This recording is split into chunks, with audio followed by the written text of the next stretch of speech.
নতুন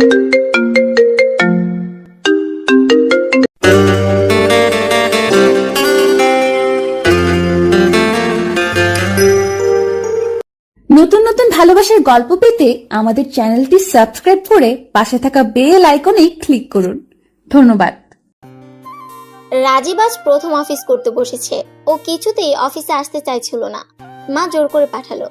এতদিন ওর মা পারমিতা চৌধুরী সব দেখাশোনা করতেন। রাজীব এবছর বিদেশ থেকে বড় ডিগ্রি নিয়ে এসেছে। বাহিরের একটা মোবাইল কোম্পানি বড় অঙ্কের বেতন অফার করেছে, কিন্তু রাজীবের মা যেতে দেয়নি। হঠাৎ করে ওর বাবা হার্ট অ্যাটাকে মারা গেলেন, তাই ছেলেকে আর বাইরে থাকতে দেননি। রাজীবের পড়াশোনা শেষ হয়ে গিয়েছিল। ইচ্ছে ছিল আমেরিকাতেই সেটেল হবে, কিন্তু ওর মা তা হতে দিল না। তাই মা একা হওয়ায় ওকে চলে আসতে হলো। সকালে নাস্তার টেবিলে মা বললেন অফিসে যেতে, আস্তে আস্তে সবকিছু বুঝে নিতে। রাজীব কিছুতেই নিজেদের কোম্পানিতে জয়েন করতে চাচ্ছিল না। মা বললেন, আমি চোখ বুঝলে এই বিশাল সম্পত্তি কে দেখবে? একদিন তো তোকেই সব দেখতে হবে। তুই তো সবকিছুর মালিক হবে। কেন মা, ভাইয়া আছে না? না, ওর কথা তুই মুখেও আনিস না।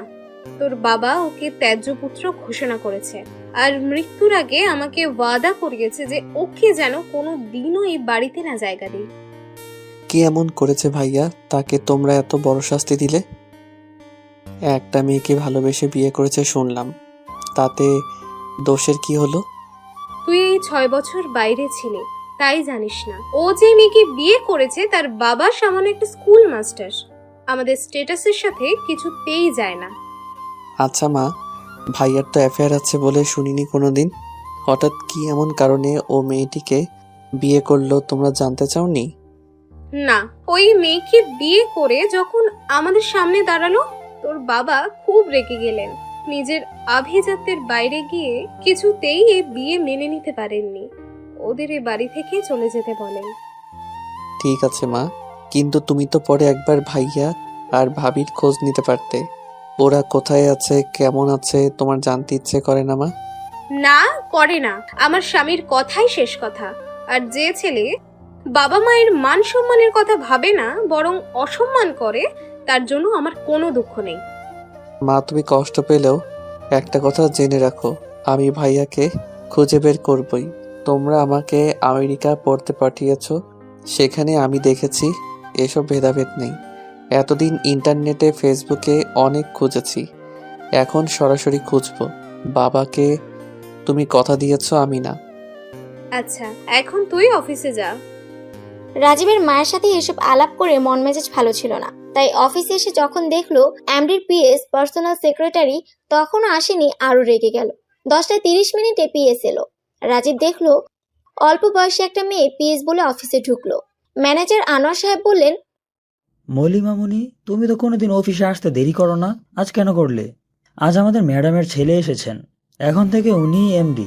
তোমার দেরি দেখে খুব রেগেছেন। যাও স্যারের রুমে, কিছু বললে চুপ করে থেকো, এখনই উত্তর দেবার দরকার নেই। মলি রাজীবের রুমে ঢুকে পরিচয় দিল পিএস বলে। ইতিমধ্যে আনোয়ার সাহেব রুমে এসে দাঁড়িয়েছেন। মলির আপাতমস্তক তাকিয়ে রাজীব বলল, কি করে এইটুকু একটা মেয়েকে মা পিএস পদে চাকরি দিল, যার কোনো সময় জ্ঞান নেই? দেখেই তো বোঝা যাচ্ছে এই মেয়ে একদম প্রফেশনাল না। ম্যানেজার সাহেব, আপনি এই পদের জন্য অন্য কাউকে দেখুন। ম্যানেজার বলতে গেল, স্যার, আপনি ওনার প্রোফাইলটা যদি একটু দেখতেন। আমি কিছু শুনতে চাই না। মলিকে বলল, আপনি এখান থেকে যান। রাতে বাসায় এসে রাজীবের মনে হলো মেয়েটাকে এভাবে না বললেও পারতো। আসলে ও তো এমন মানুষ নয়। সেদিন মলি মুখ কালো করে বসের রুম থেকে বের হয়ে এলো। ম্যানেজার আনোয়ার সাহেব পারমিতা চৌধুরীকে ফোন করে সব বলেছিলেন যে এখন নতুন কাউকে নিলে আবার পেপারে বিজ্ঞপ্তি দিয়ে নিতে দেরি হয়ে যাবে। পারমিতা বললেন, আচ্ছা, আমি রাজীবকে বুঝিয়ে বলবো। আসলে তার 2 দিন আগে মলের বড় বোন জলি ও দুলাভাই রোড অ্যাক্সিডেন্টে মারা যায়। তাই ও আর ওর মা খুলনা গিয়েছিল। দুলাভাই খুলনা পেপার মিলে জব করত, তাই চাকরি সূত্রে ওরা ওখানেই থাকতো। মলের বাবা অসুস্থ ছিলেন বলে যেতে পারেননি, একবার স্ট্রোক করেছেন। তাই মলে জোর করে বাসায় রেখে গিয়েছিল। বৃহস্পতিবার রাতে অ্যাক্সিডেন্ট হলেও ওরা জানতে পারে শুক্রবার সকালে। মা ও মেয়ে রওনা হয়, কিন্তু খুলনা হাসপাতালে গিয়ে ওরা শুধু জলের 1 বছর মেয়েকে ফিরে পায়। লাশ ঢাকায় আনা সম্ভব হয়নি, তাই ওখানেই মাটি দেয়। শুধু ছোট্ট মেয়ে ইয়াশাকে নিয়ে শনিবার রাতে ঢাকায় বাসায় ফিরে আসে। মলি রবিবার সকালে পারমিতা ম্যাডামকে ফোন করে বলেছিল আজ অফিসে যেতে পারবে না, কিন্তু উনি বললেন, আজ থেকে নতুন এমডি অফিসে বসবে, তুমি সব ফাইলগুলো বুঝিয়ে দিয়ে চলে যাও। নতুন এমডি যে ওনার ছেলে সে কথা আর বলেনি। বাবা মাও ক্লান্ত শরীর নিয়ে অফিসে আসতে নিষেধ করেছিলেন, তাই ভারাক্রান্ত মন নিয়ে অফিসে আসতে দেরি হয়ে গেল। ভাবলো 1 সপ্তাহের ছুটি নিবে। সেদিন রাজীব ওকে অপমান করার পর ও চাকরি ছেড়ে দিতে চাইলো, কিন্তু ম্যানেজার সাহেব বুঝিয়ে বললেন।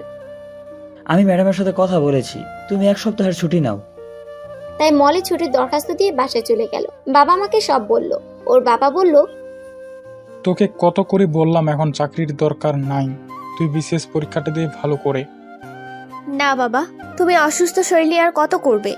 আমি তোমার হার্টের চিকিৎসাটা এবার ভালো করে করাবো। বাসায় সারাদিন ইয়াশাকে নিয়ে সময় কেটে যেত মলের। এদিকে পরদিন পারমিতা ছেলেকে সব বুঝিয়ে বলল যে মেয়েটা কাজে খুব এক্সপার্ট। অফিসে এসে রাজীব পিএস এর খোঁজ করলো। ম্যানেজার অন্য একটা মেয়েকে দেখিয়ে বললেন, মলি 1 সপ্তাহের জন্য ছুটি নিয়েছে, আপাতত এই 7 দিন উনি আপনার সাথে কাজ করবেন স্যার। মলি 7 দিন ছুটি কাটাতে পারলো না। 3 দিন পরে ওর ডাক পড়লো একটা ফাইল খুঁজে পাওয়া যাচ্ছিল না বলে। বিদেশি বায়ারদের সাথে মিটিং এ বসবেন এমডি, তাই মলিকে দরকার।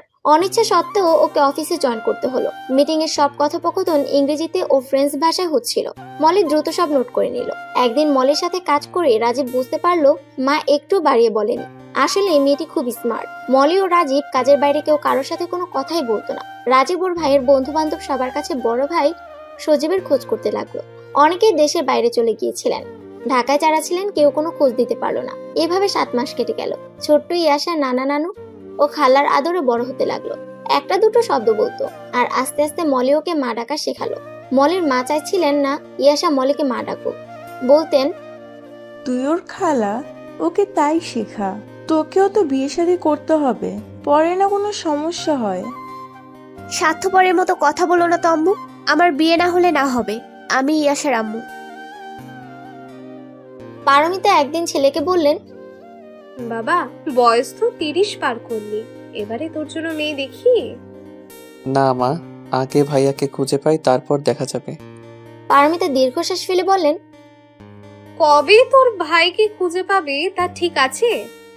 এছাড়াও রাজীব আমেরিকাতে পড়াশোনা করাকালীন একটা খ্রিস্টান মেয়ের প্রেমে পড়ে, যার নাম ক্যামেলিয়া। ক্যামেলিয়ার বাবা মা এই সম্পর্কে মেনে নেয়নি। ও ওর বাবা মাকে খুব ভালোবাসতো, তাই তাদের অমতে গিয়ে রাজীবের হাত ধরতে পারছিল না। রাজীব দেশে আসার সময় বলেছিল, যদি বাবা মাকে রাজি করিয়ে কোনোদিন বাংলাদেশে আসতে পারো তবেই আমাকে পাবে। এদিকে মলির বাবা মাও ওকে বিয়ে দেওয়ার জন্য অস্থির হয়ে উঠলেন। আত্মীয় স্বজন সবাইকে বললেন ছেলে দেখতে। মলি বিয়ে করতে রাজি হচ্ছিল না। যাও বাবা মায়ের চাপে 3 মাস পর রাজি হলো একটা শর্তে, ইয়াশাকে ও নিজের মেয়ের পরিচয়ে বড় করবে। তাই পাত্রপক্ষকে সব সত্যি খুলে বলতে হবে। যদি সব শুনে মলির যোগ্য কেউ বিয়ে করতে রাজি হয়, তবেই ও বিয়ের পিঁড়িতে বসবে। একে একে পাত্রপক্ষ এসে দেখে যেতে লাগলো, কিন্তু ইয়াশাকে মেয়ের পরিচয়ে বড় করতে কেউ রাজি হলো না। ইয়াশার এখন 2 বছর 3 মাস। পুরোপুরি ভাবে মলিকে আম্মু ডাকে, ওকে কাজ ছাড়া করতে চায় না। দেখতে দেখতে 1 বছর হয়ে গেল রাজীব এই কোম্পানির দায়িত্ব নিয়েছে। বার্ষিক সাংস্কৃতিক অনুষ্ঠানের সময় হয়ে এলো। অনুষ্ঠান পরিচালনার সব দায়িত্ব মলির ওপরেই পড়লো। উপস্থাপনার ভার মলি পারমিতা চৌধুরীকে নিতে বলল। উনি হেসে বললেন, এই বুড়ির উপস্থাপনা কার ভালো লাগবে? ইয়াং কাউকে দায়িত্ব দাও। অতঃপর এইচআর ডিপার্টমেন্টের বশিরকে রাজি করানো হলো, কিন্তু একা করতে চাইলো না, মলিকেও সাথে থাকতে হবে। পারমিতা বললেন, ভালোই তো, ছেলে মেয়ে একসাথে করলে আরো ভালো লাগবে। মলি ভার্সিটিতে পড়ার সময় সাংস্কৃতিক অনুষ্ঠান করেছিল, তাই খুব একটা সমস্যায় পড়তে হয়নি। আজ মলি শাড়ি পরেছিল আর বশির পাজামা পাঞ্জাবি। মলিকে দেখে তো সবাই মুগ্ধ। বেলি ফুলের মালা পরেছে খোপায়। ছোটখাটো মেয়েটা যেন আজ পূর্ণাঙ্গ নারী হয়ে উঠলো। এক কথায় দেখতে অপূর্ব লাগছিল। আর বশিরের পাশে দাঁড়িয়ে দুজনকে খুব মানিয়েছিল। চেয়ারম্যান পারমিতা অনুষ্ঠান উদ্বোধন ঘোষণা করলেন। অফিসে চাঁদনি নামের একটি মেয়ে একক নৃত্য করলো। সবাই হাততালিতে ফেটে পড়লো। কেউ কৌতুক বলল, কেউ আবার ধাঁধা বলল, 2-1 গানও গাইলো। ফ্যাশন শো এর আয়োজনও ছিল। মলি বিচারক বানিয়েছিল পারমিতা এবং তার ছেলে রাজীবকে। পারমিতার অনুরোধ মতো রাজীব একটি গান গাইলো। ছোটবেলায় 2 ভাই একসাথে গান শিখতো, পরে সেটা আর ধরে রাখা হয়নি, তবুও অপ্রস্তুত ভাবে গাইলো। মলি পারমিতার অনুরোধ নিয়ে অন্যান্য কলিগদের ছোট ছোট বাচ্চাদের নাচ ও গানের ব্যবস্থাও রাখলো। মলি ওর বাবা মাকে আসতে বলেছিল ইয়াশাকে নিয়ে। অনুষ্ঠান শেষে সবাই ইয়াশাকে খুব আদর করলো, কেউ কেউ হাতে চকলেটও দিল। পারমিতাও বাচ্চাটাকে আদর না করে পারলো না। মলিকে জিজ্ঞেস করলেন, এই মিষ্টি বাচ্চাটা কে? মলি নিজের মেয়ে বলে পরিচয় দিল। পারমিতা মলিকে অবিবাহিত বলে জানতেন। ভাবলেন কবে মলি বিয়ে করলো, আবার মেয়েও হলো। জিজ্ঞেস করতে কেউ করলেন না। রাজীব বলল, মা চলো তোমাকে গাড়িতে তুলে দেই। এত সুন্দরভাবে অনুষ্ঠান সম্পন্ন হয় রাজীব ও তার মা দুজনে মলির ওপর খুব খুশি হলেন। রাজীব ও মলির কোলে ইয়াশাকে দেখে ওর বাচ্চাই ভাবলো, আলতো করে গাল ছুঁয়ে দিল। বাসায় ফেরার পর মা মলির সাথে রাগারাগি করলেন। বললেন, আচ্ছা, অফিসার বস ও তার মায়ের সামনে মিথ্যে বললি কেন? মানে? মলি খুব অবাক হলো। মা বললেন, কি দরকার ছিল ইয়াশাকে নিজের মেয়ে বলে পরিচয় দিতে? কেন মা, ও তো আমার মেয়ে, আর পেটে না ধরলে কি মা হওয়া যায় না? মাকে জড়িয়ে ধরে বলল, আচ্ছা তুমি বলো তো, এই নিষ্পাপ শিশুর কি ভালোবাসা পেয়ে বাবা মায়ের পরিচয়ে বড় হবার অধিকার নেই? ইয়াশাকে দেখার জন্য তো আমরা আছি। তোর জীবনটা একা কেমন করে কাটবে? যাও, অফিস থেকে দু একটা প্রপোজাল আসতো, তুই সে পথটাও বন্ধ করে দিলি। নানা নানু কি মা বাবা হতে পারে? যে আমাকে বিয়ে করবে সে ওর বাবা হবে। ওই আশাতেই তুই শুকিয়ে মর। যে কেউ মেয়ে সহ তোকে বিয়ে করবে। আচ্ছা মা, বিয়ে না করে কি তোমাদের কাছে থাকতে পারি না? মলির বাবা এতক্ষণ সব শুনছিলেন। বললেন, শোন রে মা, জীবন সঙ্গীর জায়গা কি মা বাবা কখনো নিতে পারে? নিষ্ঠুর হলেও সত্যি এ সমাজ মেয়েদের একা থাকা পছন্দ করে না। আমরা আর কতদিন আসি বল? যাই হোক, ইয়াশা আপুর একমাত্র স্মৃতি, তাই ওকে আমি অবহেলা করতে পারবো না। এ বলে মলি নিজের রুমে চলে গেল। সেদিন সাংস্কৃতিক অনুষ্ঠানের পর থেকে অফিসে বসির ও মলিকে নিয়ে কানাঘুষা চলছিল, যা আস্তে আস্তে পুরো কোম্পানিতে ছড়িয়ে পড়লো। মলিকে কিছু জিজ্ঞেস করলে বিব্রত বোধ করতো ঠিকই, কিন্তু সুন্দরভাবে অস্বীকার করত। বশিরের ক্ষেত্রেও তাই। এক পর্যায়ে কোম্পানির মধ্যে অনেক ছেলেকে মলিকে প্রেমের প্রস্তাব দেওয়ার সুযোগ খুঁজতে লাগলো। মলি এসব বুঝতো আর ভাবতো, আমার মেয়েকে যে ভালোবাসতে পারবে তাকে আমি গ্রহণ করব। আরো 1 মাস আগে মলের সাথে ফেসবুকে একজনের বন্ধুত্ব হয়েছিল। ঘটনাটা এরকম, ফেসবুকে মলের নাম ছিল অচিন পাখি, আর রাজীবের নাম ছিল মহাসমুদ্র। তো রাজীবের সামনে যখন মলের প্রোফাইল চোখে পড়লো, তখন একটা মেয়ে বাবুর ছবি দেখে ওর হঠাৎ বড় ভাই সজীবের মুখটা মনে পড়ে গেল, আর মনের মধ্যে খুব মায়া হলো। তাই এই আইডিতে ফ্রেন্ড রিকোয়েস্ট পাঠালো। মলি দেখলো মহাসমুদ্র নামের কারো ফ্রেন্ড রিকোয়েস্ট। ও ভাবলো নিশ্চয়ই ফেক আইডি, নইলে নিজের আসল নাম নেই কেন। পরে খেয়াল হলো মলি নিজেও তো সত্যিকার নামে আইডি খুলেনি। আসলে বারবার মলের বিয়ে ফিরে যাচ্ছিল বলে ওর আত্মীয় স্বজন অনেক কথা শোনাতো, তাই ও নিজেকে একটু আড়াল করে রাখতে চাইলো। মহাসমুদ্র মানে রাজীব অচিন পাখিকে মেসেজ পাঠালো, এটা কি আপনার মেয়ের ছবি? তখন ইয়াশার 1 বছর বয়সের ছবি দেওয়া ছিল। মলি উত্তর দিল, জি, অন্যের মেয়ের ছবিতে আইডি খুলবো নাকি? এমন উত্তর রাজীব আশা করেনি, তাই চুপ করে রইল। মলি জিজ্ঞেস করলো, আপনি বুঝি ইউএসএ থাকেন? রাজীব দেশে এসে ওর আইডি ইনফরমেশন চেঞ্জ করেনি। উত্তর এলো, হ্যাঁ। মলি ভাবলো, যাক, আমেরিকা বসে লোকটি আমার ব্যাপারে নাক গলাবে না, অহেতুক কৌতূহল দেখাবে না। আর এ তো জানে আমার মেয়ে আছে, তাই এর ফ্রেন্ড রিকোয়েস্ট অ্যাকসেপ্ট করাই যায়। অচিন পাখি আর মহাসমুদ্রের মধ্যে মাঝে মধ্যে কথা হতো। রাজীব শুধু ইয়াশার কথা জিজ্ঞেস করত, বয়স কত হলো, কেমন আছে, দাঁত উঠছে কিনা, এখন কি করে, এইসব। মলির এগুলো শেয়ার করতে খুব ভালো লাগতো। রাজীবের মাঝে মাঝে ক্যামেলিয়ার কথা মনে পড়তো। ভাবতো ও বোধহয় আমাকে ভুলেই গেছে, খ্রিস্ট ধর্মের কাউকে বিয়ে করে সুখেই আছে। আবার একদিন রাজীবকে ওর মা পারমিতা চেপে ধরলেন। আজ 2 বছর হলো তোর ভাইকে খুঁজছিস, পেলি না। কারো জীবন তো আর কারোর জন্য থেমে থাকে না বাবা। সত্যি করে বলতো, তোর কোনো পছন্দ আছে? রাজীব ভাবলো ক্যামেলিয়ার কথা মাকে কি বলবে। আজ 2 বছর দেশে আসার পর তো যোগাযোগ নেই, তাই মুখে বলল, না।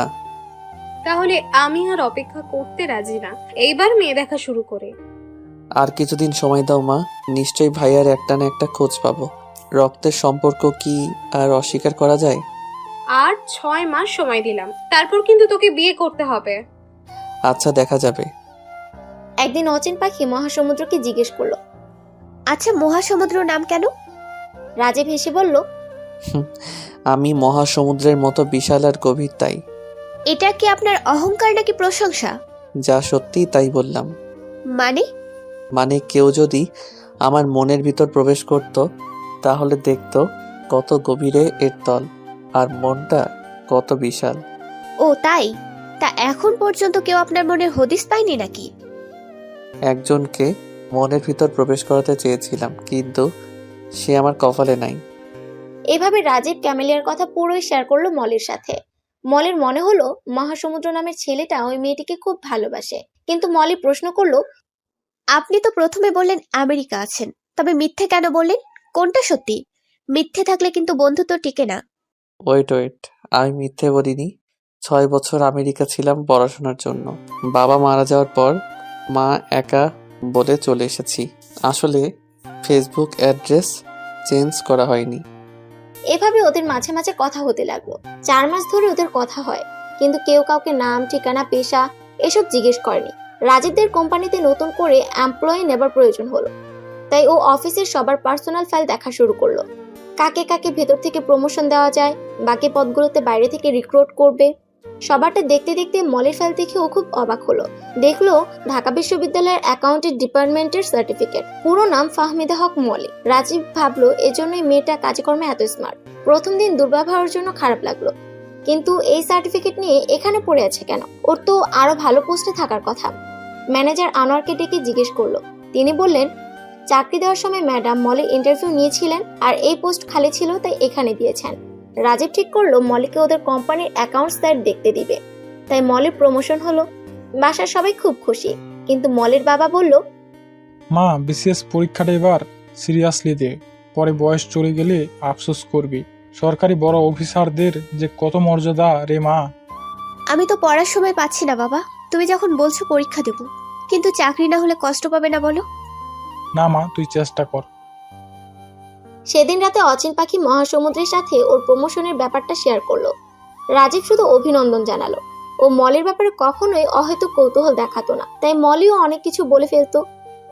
কিছুদিন পর মলি পার্শ্ববর্তী একটা কোম্পানি থেকে চাকরির অফার পেল। প্রথমেই ম্যানেজার পদে দিবে। ওর বাবা মা বলল, ভালোই তো, তোর মেধার সঠিক মূল্যায়ন হবে। কিন্তু ম্যানেজার আনোয়ার সাহেব সহ ওর অন্য কলিগরা কেউ ওকে ছাড়তে চাইল না। কথাটা রাজীবের কানেও এলো। রাজীব মলিকে ডেকে বলল, মলি, আপনি যেতে চাইলে বলতে পারেন, আমরা ছেড়ে দিব। আমি এখনো সিদ্ধান্ত নিতে পারিনি কি করব। সিদ্ধান্ত নিয়ে আপনাদের জানাবো। মলি সবার মায়া জড়িয়ে রাজীবদের কোম্পানি ছেড়ে আর যেতে পারল না। মলির বাবা মা ওর বিয়ে নিয়ে খুব চিন্তিত হয়ে পড়ে। মেয়ের বয়স 27 পেরিয়েছে। ওকেও প্রেশার দিতে লাগলেন। একদিন তোর মা বলেই ফেললেন, মা, তোর বাবা তোর বিয়ের চিন্তায় আরো অসুস্থ হয়ে পড়ছে। আস্তে আস্তে অচিন পাখি আর মহাসমুদ্র তাদের কিছু কিছু কথা শেয়ার করতে লাগলো। মলি একদিন জানতে চাইলো, ক্যামেলিয়াকে ভালোবাসলে ওর সাথে যোগাযোগ করছেন না কেন? ও যদি আমাকে সত্যি ভালোবাসতো তবে শত বাধা পেরিয়ে হলেও আমার কাছে আসতো। আপনি একবার ওর দিকটা চিন্তা করে দেখেন। আচ্ছা, সত্যিও একদিন বাংলাদেশে চলে আসলে কি করবেন? আমার তো বাবা নেই মা, যদি মেনে নেয় অথবা নাও নেয় অবশ্যই বিয়ে করব। একদিন মহাসমুদ্র ইয়াসার একটা ছবি পাঠাতে বলল মলিকে। মলি তখনই একটা পিক তুলে পাঠালো। রাজীবের পিকটা দেখে মনে হলো কোথাও যেন বাচ্চাটাকে দেখেছে, কিন্তু কিছুতেই মনে করতে পারলো না। এদিকে 6 মাস হয়ে গেল। পারমিতা রাজীবকে সময় দিয়েছিলেন, তাই একদিন বললেন, আমি কিন্তু ঘটককে বলে দিয়েছি যে মেয়ে দেখতে আজ বিকেলেই উনি ছবি নিয়ে আসবেন। তুমি এত তাড়াহুড়ো কেন করছো মা? আমার এখন অনেক কাজ, বিয়ে করার সময় নেই। এই বলে দ্রুত অফিসে চলে গেলেন। গাড়িতে বসে রাজীব ভাবতে লাগলো, কি করে মাকে আটকাই বাসায় গেলে আবার শুরু করবে। রাজীব চলে যাওয়ার পর পারমিতা ওর রুমে গেলেন। সবকিছু ঘেটে আলমারির ড্রয়ারে ক্যামেলিয়ার একটা ছবি পেলেন। ছবির পেছনে একটা হার্ট শেপ আঁকা ও নাম লেখা ক্যামেলিয়া। ওই ছবি দেখে তো ওনার আক্কেল গুরু।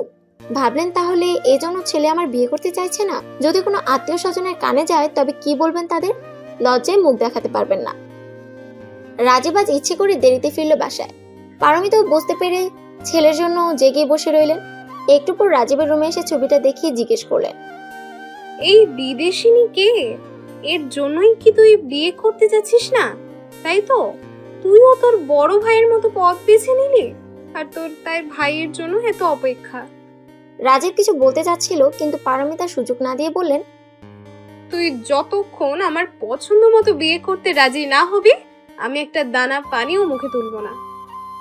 রাজীব পুরো হতভম্ব হয়ে গেল মায়ের এই রণমূর্তি দেখে। রাজীবের বন্ধুরা প্রায় সবাই বিয়ে করে ফেলেছিল, তাই ওকে টিটকিরি মারতো এই বলে যে আমেরিকা গিয়ে বিদেশিনীর ছাকা খেয়েছিস, তাই এখন বিয়ে করতে চাস না। এসব কারণে রাজীব কারোর সাথে শেয়ার করতে না পেরে ফেসবুক ফ্রেন্ড অচিন পাখির সাথে সব শেয়ার করার পরামর্শ চাইলো। মলি ভাবলো, আমার বাসায়ও তো একই অবস্থা, তাও তো এই লোক আমার সাথে শেয়ার করতে পারছেন। আর আমি তো একে বলতেও পারবো না, নইলে যে বুঝে যাবে আমি আনমেরিড। মলি বলল, শেষবারের মতো ক্যামেলিয়ার সাথে যোগাযোগ করে দেখুন, ও যদি রেসপন্স না করে তবে আর মাকে কষ্ট দিবেন কেন? বিয়ে করে ফেলুন। পরদিনও পারমিতাকে কিছু মুখে দেওয়াতে পারল না রাজীব। অবশেষে রাতে ক্লিনিকে নিতে হলো। অফিসে থেকে একে একে সবাই দেখে গেল, স্যালাইন দিয়ে রাখা হয়েছে। সবাই রাজীবকে জিজ্ঞেস করছে ম্যাডাম হঠাৎ অসুস্থ হওয়ার কারণ কি। রাজীব কাউকে সত্যিটা বলতে পারছিল না। সবাই চলে গেলে মলি পারমিতার কাছে বসে মাথায় হাত বুলিয়ে দিতে লাগলো। পারমিতা বললেন, আজ আমার একটা মেয়ে থাকলে সেও হয়তো তোমার মতো সেবা করতো আমাকে। তোমার মা খুব ভাগ্যবতী যে তোমার মতো মেয়ে পেয়েছেন। আর আমাকে দেখো, দুটো ছেলের একটাও মাকে বুঝলো না। কেন ম্যাডাম? স্যার এত প্রতিষ্ঠিত, আপনি কি বলছেন? রাজীব মাকে বাধা দিয়ে বলল, মা, তুমি বাইরের লোকের কাছে এভাবে বলছো? তুই চুপ কর। রাজীব বারান্দায় গিয়ে পায়চারি করতে লাগলো। পারমিতা সব বললেন মলিকে। রাজীব একটা বিদেশি মেয়েকে ভালোবাসে, নাম ক্যামেলিয়া। সেজন্য বিয়ে করতে চাইছে না, তাও বললেন। এসব শুনে মলি ভাবতে লাগলো, সে কেন এমন ভুল করলো? মহাসমুদ্র তো আর কেউ না, তার এই বস রাজীব। সামান্য বন্ধুত্বের লোভে এই ভুল করে বসলো। না, আজই একে আনফ্রেন্ড করতে হবে। অফিস থেকে মলি ক্লিনিকে এসেছিল। পারমিতার কথা শুনতে শুনতে রাত 10টা বেজে গেল। উনি কিছুতেই ছাড়তে চাইলেন না, আর বললেন, মা, আমার ছেলেকে বিয়েতে রাজি করানোর দায়িত্ব তোমাকে নিতে হবে। মলি কি বলবে বুঝতে পারছিল না। এমন সময় রাজীব এসে বলল, মা, ওনাকে আর কতক্ষণ আটকে রাখবে? এত রাত হলো, ওনার পরিবার নিশ্চয়ই চিন্তা করছে। অবশেষে মলি আগামীকাল সারাদিন পারমিতাকে সময় দিবে এ শর্তে পারমিতা একটু স্যুপ খেতে রাজি হলেন। পারমিতা রাজীবকে বললেন আগামীকাল মলিকে ছুটি দিতে আর এখন বাসায় পৌঁছে দিয়ে আসতে। মলি বারবার বলছিল আমি একাই যেতে পারবো, কিন্তু পারমিতা জোর করে রাজীবের গাড়িতে পাঠালেন। গাড়িতে যেতে যেতে রাজীব বলল, আজ আপনি খুব উপকার করেছেন। মলি জিজ্ঞাসু দৃষ্টিতে তাকালে বলল, মাকে একটু খাওয়াতে পেরেছেন? রাতে রাজীব ক্যামেলিয়ার নম্বরে ফোন দিল, কিন্তু কেউ ফোন ধরলো না। রাজীব ভাবলো, থাক, যদিও বিয়ে করে থাকে তবে বিরক্ত হবে। রাতে খাওয়া দাওয়ার পর মহাসমুদ্র ঠিক করলো আজ অচিন পাখিকে বলবে ওর বড় ভাই সজীবকে খোঁজার কথা। কিন্তু এ কি, মেসেঞ্জারে লেখা ফেসবুক ইউজার, ফ্রেন্ড লিস্টও পেল না। হঠাৎ কি এমন হলো? কেন জানি রাজীবের একটু কষ্ট হতে লাগলো। মনের কথা শেয়ারের একমাত্র মানুষটাও চলে গেল। কিন্তু কি কারণ? আমি তো কখনো অশালীন কিছু বলেছি বলে মনে পড়ে না। রাজীবের নিজেকে খুব একা মনে হতে লাগলো। পরদিন সকাল 7টায় মলিকে ফোন করলেন পারমিতা। বললেন, সেই ফজরের আজানের সময় উঠেছি, নামাজ পড়লাম, নাস্তা খেলাম, আর তো সময়ই কাটে না। তুমি কখন আসবে মা? মলি ইয়াশাকে নাস্তা খাইয়ে দিচ্ছিল। বলল, এই তো মেয়েকে নাস্তা খেয়ে রেডি হয়ে আসছি। মনে মনে ভাবলো, বড় লোকদের এই এক সমস্যা, নিজেদের একা ভালো লাগে না, ভাবেন অন্যদেরও কোনো কাজ নেই। আজ নাকি আমার ছুটি, এখন বাসায় যেতে হবে। এ কেমন ছুটি হলো? কাল রাতে রাজীবই মহাসমুদ্র জানার পর মলির আর ও বাসায় যেতে ইচ্ছে করছিল না। স্যার যদি জানতে পারে কি লজ্জায় পড়তে হবে। ভাগ্যিস ইয়াশাকে সামনাসামনি দেখেও চিনতে পারেননি। পারমিতা বললেন, তোমার বাচ্চাটাকে তো আর দেখলাম না, ওকেও নিয়ে আসো। আচ্ছা দেখি। রিকশায় রাজীবদের বাসায় যেতে যেতে মলি ভাবছিল, এদে আর কাজ নাই, ইয়াশাকে রেখে রাজীব স্যার বুঝে ফেলেন যে আমি অচিন পাখি। বাসায় যাওয়ার পর পারমিতা বললেন, কি ব্যাপার মলি, তোমার মেয়েকে আনলে না কেন? না, আসলে ও থাকলে আপনার সাথে গল্প করতে পারতাম না ম্যাডাম, বিরক্ত করতো। আর ওর একটু ঠান্ডাও লাগছে। কি যে বলো, তুমি আমার এত বড় বাড়ি, একটা বাচ্চা সারাদিন ছোটাছুটি করলে কি ভালোই না লাগ। অথচ দেখো, ছেলেটা বিয়েই করতে চাইছে না। একা একা সময় কাটে না রে মা। ম্যাডাম, আপনি আবার আগের মতো অফিসে আসলেই তো পারেন। বাসায় ম্যাডাম শুনতে ভালো লাগছে না। আচ্ছা, তাহলে আন্টি বলবো। অন্যদিন তো কাজের জন্য মেয়েটাকে সময় দিতে পারো না, আজ সারাদিন কাছে রাখতে পারতে। মলি ভাবলো, এ কথা মহিলা ভুল বলেননি। এমন সময় রাজীব অফিস যাওয়ার জন্য রেডি হয়ে নিচে নামে। মলি খেয়াল করে দেখলো ওনার চেহারাটা কেমন যেন অস্থির লাগছে। মনে হচ্ছে রাতে ঠিকমতো ঘুমাননি। অন্যদিন ইয়াশাকে ঘুম পাড়িয়ে রাজীবের সাথে মেসেঞ্জারে কথা হতো মলির। মলিকে দেখে কাল রাতের কথা মনে পড়ে রাজীবের। আপনি এসেছেন, ভালোই হলো। মাকে একটু সময় দিতে পারবেন? পারমিতা বলল, তুই আর মায়ের দুঃখ বুঝলি কই? এত করে বলছি বিয়ে করতে। ও মা, সকাল সকাল আবার শুরু করে দিলে? এ বলে নাস্তা না খেয়ে রাজীব অফিসে চলে গেল। পারমিতা বললেন, দেখলি তো মা, ছেলেটা দিন দিন কেমন হয়ে যাচ্ছে। ওর যে কিসের এত কষ্ট বুঝি না। হয়তো ওই বিদেশি মেয়েটার জন্য কষ্ট পাচ্ছে। মলি ভাবলো ওই মেয়ের সাথে তো স্যারের যোগাযোগ নেই। কিন্তু মুখ ফুটে সে কথা পারমিতাকে বলতে পারলো না। পারমিতা বললেন, আত্মীয় স্বজন সবাই যার যার মতো ব্যস্ত, ওর বাবাও নেই আজ। কে যে ছেলেটাকে বোঝাবে? মারে, তুই একটু কথা বলে দেখ না ওর সাথে। ও কি ওই বিদেশিনীকে বিয়ে করতে চায়? আমার বংশ রক্ষার জন্য না হয় তাই করুক। খুব মন খারাপ করে চোখে জল নিয়ে পারমিতা মলিকে বললেন। মলি আমতা আমতা করে বলল, আন্টি, উনি আমার বস, এসব কথা আমার সাথে শেয়ার করবেন কেন? আর আমি বা কি করে জিজ্ঞেস করব? তোমরা ইয়াং জেনারেশন, তুমি একটু চেষ্টা করলেই পারবে মা। একমাত্র তোমাকেই বিশ্বাস আর ভরসা করতে পারছি। আপনি বসুন তো, একটু শান্ত হন। এ কথা বলেই পারমিতাকে সোফায় বসিয়ে দিল। এরপর অফিসের ম্যানেজার আনোয়ার সাহেবকে ফোন করে বলল, স্যার নাস্তা করে বেরোনি, আপনি নাস্তা কিনে এনে স্যারের টেবিলে দিয়ে আসেন। ম্যানেজার অবাক হয়ে বলল, তুমি কোথায়? কেমন করে জানলে? আমি আন্টি মানে ম্যাডামের কাছে, ওনার শরীর তো পুরোপুরি ভালো হয়নি, তাই এসেছি। পারমিতা ভাবলেন, মেয়েটা আসলে বুদ্ধিমতী আর কেয়ারি। এমন একটা মেয়ে যদি রাজীবের জন্য পেতাম, তবে আমার ছেলেটাকে বেশ যত্ন করত। পারমিতা বললেন, তোমার মতো একটা মেয়ে আমার ছেলের জন্য খুঁজে দাও না মা। মলি ভাবল, যার নিজের জীবনে বিয়ে নিয়ে সমস্যা, সে নাকি অন্যের জন্য পাত্রী খুঁজবে। এদের সাথে আর বেশি ঘনিষ্ঠ হওয়া যাবে না। গল্প করতে করতে দুপুর হয়ে গেল। এর মধ্যে মলি ওর মাকে ফোন করে ইয়াসার খোঁজ নিয়েছিল। মা বলল ইয়াসা ঘুমোচ্ছে। দুপুরে খাওয়া দাওয়ার পর মলি ও পারমিতা টিভি দেখছিলেন। এমন সময় মলির বাবা ফোন দিল। বাবা সাধারণত অফিসে থাকাকালীন ফোন দেয় না। মলি ফোন ধরতেই বলল, মা, ইয়াসার খুব জ্বর আসছে আর শ্বাসকষ্টও হচ্ছে। তোর মা অনেক চেষ্টা করেও কিছু খাওয়াতে পারিনি। আমরা ওকে নিয়ে সেন্ট্রাল হসপিটালে যাচ্ছি, তুই ওখানে আয়। সব শুনে পারমিতাও সাথে যেতে চাইলেন। মলি বলল, আপনার শরীরটাও তো দুর্বল আন্টি, আমি আগে যাই, আপনি না হয় পরে একবার এসে দেখে যাবেন। ঠিক আছে, তবে ড্রাইভারকে বলি তোমাকে দিয়ে আসতে। হসপিটালে গিয়ে ইয়াসাকে নেবুলাইজার মেশিন দিয়ে রাখতে দেখে মলি কান্না শুরু করে দিল। ওর মা বললেন, আরে অনেক বাচ্চাদের ঠান্ডা থেকে এমন হয়, ছোটবেলায় জলেরও এমনটা হয়েছিল। বড় বোনের কথা মনে পড়ায় মলি আরো কাঁদতে লাগলো। মলে যাওয়ার 1 ঘন্টা পর পারমিতা ফোন করে খবর জানতে চাইলেন। মলি কান্নার জন্য ভালো করে কথা বলতে পারছিল না দেখে ওর মা ফোন নিয়ে পারমিতাকে সব বললেন। ফোন রেখে পারমিতা রাজীবকে ফোন দিলেন আর সব ঘটনা বললেন। আমার খুব খারাপ লাগছে বাবা, আমি মলির বাচ্চাকে দেখতে যেতে চাই, তুই তাড়াতাড়ি আয়। রাজীব আস্তে আস্তে মাগরিবের আজান পড়ে গেল। পারমিতা তাই নামাজ পড়ে বের হয়ে গেলেন। সন্ধ্যায় ওরা গিয়ে দেখলো ইয়াস এখন একটু ভালো, তাই ওরা বাসায় চলে যাবে। মলির মা পারমিতাকে বললেন, আপা, ভয় পাওয়ার মতো কিছু হয়নি, ওই একটু শ্বাসকষ্ট আর কি। ওর তো আগে কখনো এমন হয়নি, তাই আমি একটু ভয় পেয়ে গেছিলাম। আপনি অসুস্থ শরীরে কষ্ট করে এলেন। না রে, এখন ভালো আছি। সেদিন হাসপাতালে মলির কোলে ইয়াসাকে দেখে রাজীবের বুঝতে বাকি রইল না অচিন পাখি আর কেউ নয়, এই মলি। ফেসবুকে কেন মহাসমুদ্রকে অচিন পাখি ব্লক করে দিয়েছে তাও আর বুঝতে বাকি রইল না। মলিও বুঝলো যে ও রাজীব স্যার ওকে ধরে ফেলেছেন, কিন্তু কেউ কাউকে মুখে কিছু বলল না। রাজীব মলির কোল থেকে ইয়াসাকে কোলে নিয়ে অনেক আদর করলো। দোকানে নিয়ে গিয়ে চকলেট, চিপ, জুস অনেক কিছু কিনে দিল। মলিও ওর মা অবাক হলো, ইয়াসা রাজীবের কোলে এত চুপচাপ আছে কি করে। নর্মালি ও অপরিচিত কারো কোলে যেতে চায় না।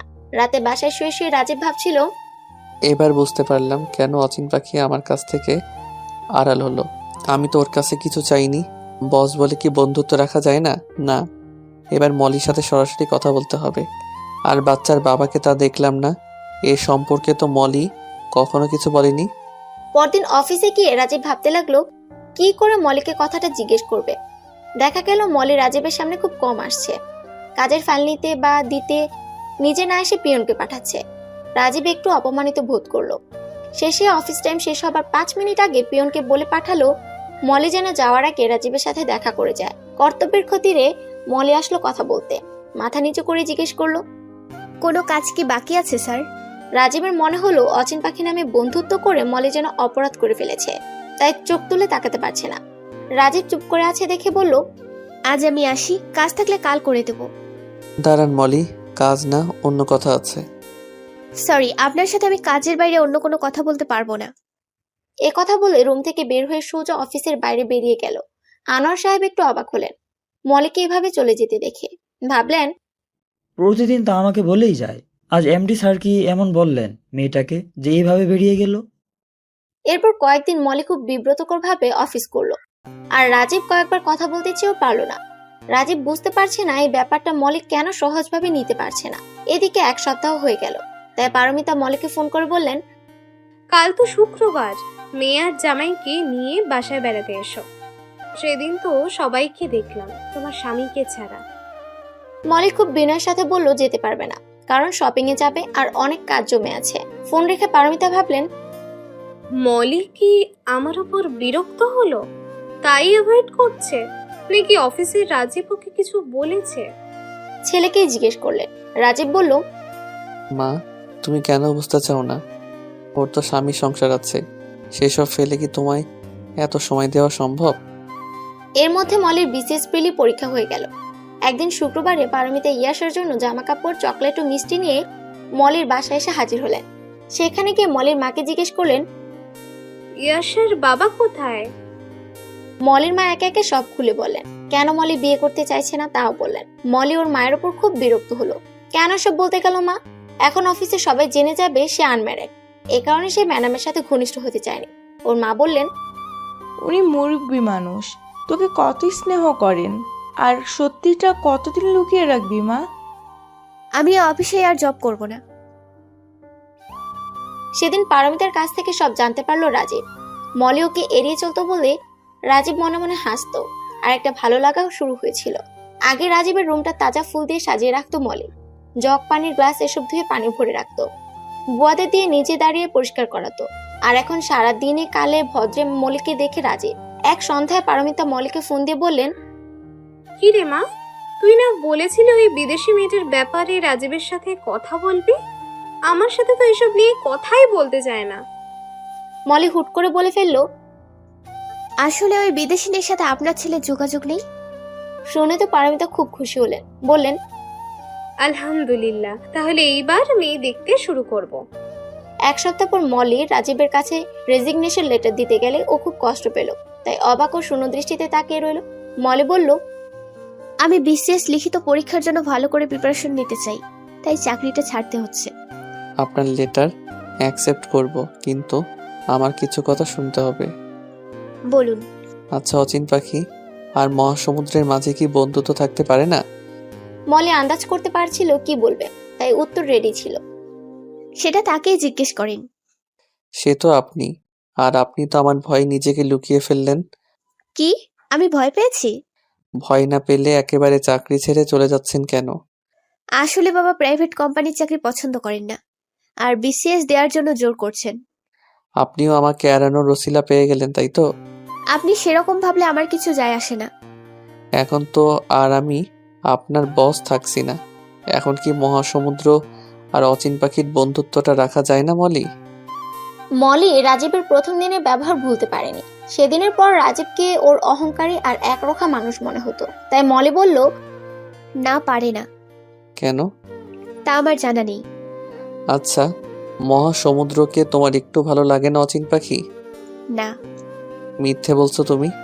ভালো না লাগলে কখনো মহাসমুদ্রের সাথে এত কথা শেয়ার করতে না। শুনুন, আমি তখন জানতাম না যে মহাসমুদ্র নামের লোকটি আপনি। ও তাই বলো? মহাসমুদ্রকে নিয়ে তোমার সমস্যা নেই? সমস্যা হলো এই বাস্তবের রাজীব। আচ্ছা, রাজীব না হয়ে যদি অন্য কেউ মহাসমুদ্র হতো, তবে তো তুমি ফ্রেন্ডশিপ রাখতে। জানি না, এখন আমি যাই। বলে যাওয়ার জন্য পা বাড়ালো মলি। রাজীব একেবারে ওর সামনে এসে দাঁড়ালো, অনুনয় করে বলল, ভুলে যাও না মলি যে আমি মহাসমুদ্র। মহাসমুদ্র আর অচিন পাখির বন্ধুত্বটা থাকতে দাও না। সে যে বড় একা, কথা দিচ্ছি বাস্তবের এই রাজীব তোমার সামনে কখনো দাঁড়াবে না। কেন আমার পেছনে পড়েছেন মহাশয়? ইয়াসার জন্য। আমি ইয়াসাকে খুব ভালোবাসি, আর অচিন পাখির মাধ্যমেই ইয়াসাকে পেয়েছি। আজ যদি আমি ম্যারিড হতাম, আমার হাজবেন্ড থাকতো, তবে কি আপনি এভাবে জোর করতেন? তবে তো তুমি নিজেকে আড়াল করতে না। আনমেরিড বলেই ভয় পাচ্ছ। তোমাকে না আবার বিয়ে করতে চাই। এবার মলের খুব মেজাজ খারাপ হয়ে গেল, বলল, সেটা কেন ভাববো? আমি তো জানি আপনি ক্যামেলিয়াকে ভালোবাসেন। এ কথা শুনে রাজীব চুপ করে রইল, আর মলেও অফিস ছেড়ে চলে গেল। রাজীব ক্যামেলিয়ার কথা ভুলেই গিয়েছিল। সেদিনের পর আর মনে পড়েনি। বরং মলি অ্যাভয়েড করে চলতো বলে মলি আর ইয়াসার কথাই ভাবতো। মলিকে একটু একটু ভালোবেসে ফেলেছিল রাজীব। রাতে বাসায় ফিরলে পারমিতা রাজীবকে বললেন, কাল কখন আসতে বলবো ঘটককে? ঘটকের হাতে অনেকগুলো সুন্দর সুন্দর মেয়ে আছে, কাল আসতে বলবো। তুই যখন সময় দিবি। মা, আমি তোমাকে কখন বললাম যে মেয়ে দেখো? দেখ বাবা, আমি জেনে গেছি যে তোর ওই বিদেশিনীর সাথে সম্পর্ক নেই, তাই আর অমত করিস না। মরে যাওয়ার আগে তোর ছেলে পোলে দেখতে চাই। আমাদের বংশধর না থাকলে এই সম্পত্তি কে দেখবে? এখনো বিয়ে হলো না আর তুমি আছো বংশধর নিয়ে। সনাতন মনোভাব তোমার আর গেল না। ভাইয়াও তো তোমার ছেলে, এই বংশেরই ছেলে।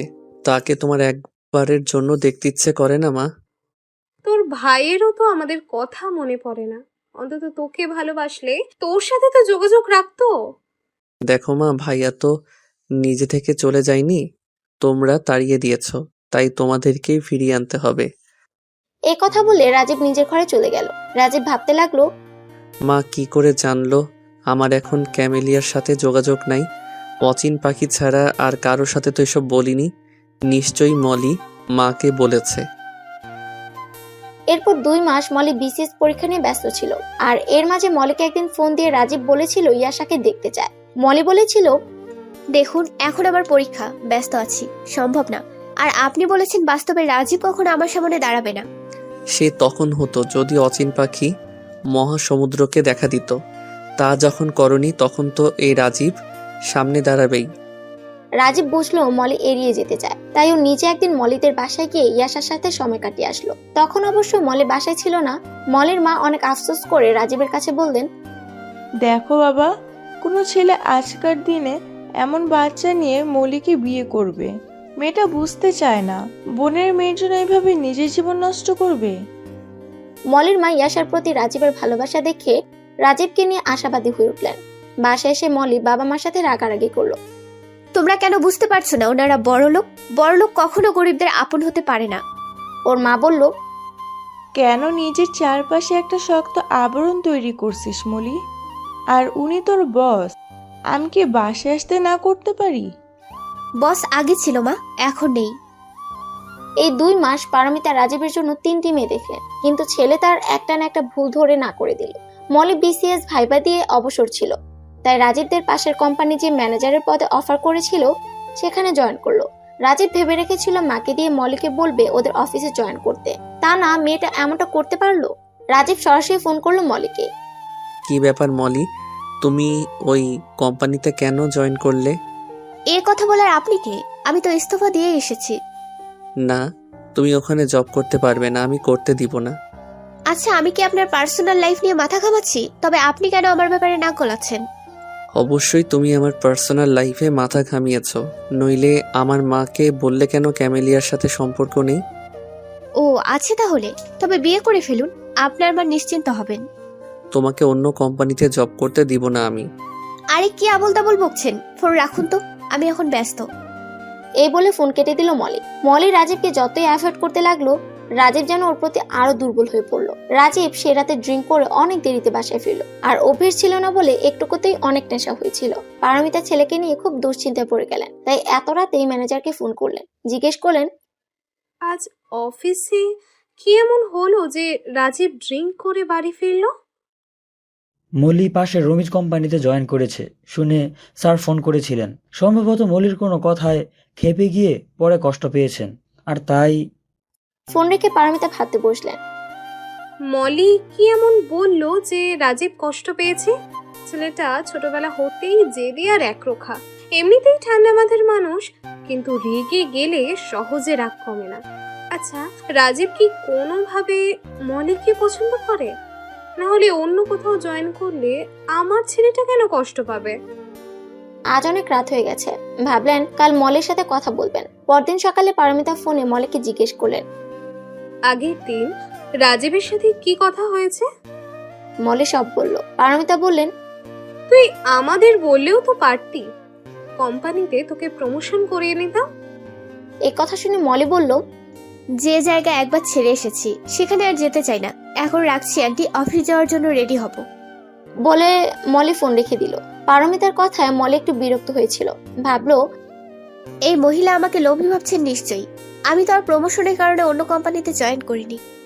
নাস্তার টেবিলে পারমিতা ছেলেকে বললেন, মলি অন্য কোম্পানিতে গেছে তো কি হয়েছে, সেখানে নতুন কাউকে রিক্রুট করে নিলেই তো হয়ে যায়। রাজীব চুপ করে শুনছিল, কিছু বলছে না দেখে পারমিতা বললেন, চুপ করে আছিস যে? ও তুমি বুঝবে না মা। বলেই অফিস চলে গেল। পারমিতা বুঝলেন ছেলে নিশ্চয়ই মলের প্রেমে পড়েছে, তাই এখন মেয়ে দেখা বন্ধ রাখলেন। সেদিন সন্ধ্যায় মলে নতুন অফিস ছুটির পরে বাসায় যাওয়ার জন্য বের হবে এমন সময় পারমিতা ফোন দিলেন। বললেন, মা, রাজীবকে ফোনে পাচ্ছি না, ওদের অফিসের ফোন কেউ ধরছে না। ম্যানেজারকে ফোন দিলাম, বলে অফিস ছুটির পর সবাই একে একে বেরিয়ে গেলে উনি রাজীবের কাছে গিয়ে জিজ্ঞেস করেছেন যে স্যার যাবেন না। রাজীব নাকি ম্যানেজারকে বলেছেন আপনি যান, আমি আরো কিছুক্ষণ অফিসে থাকবো।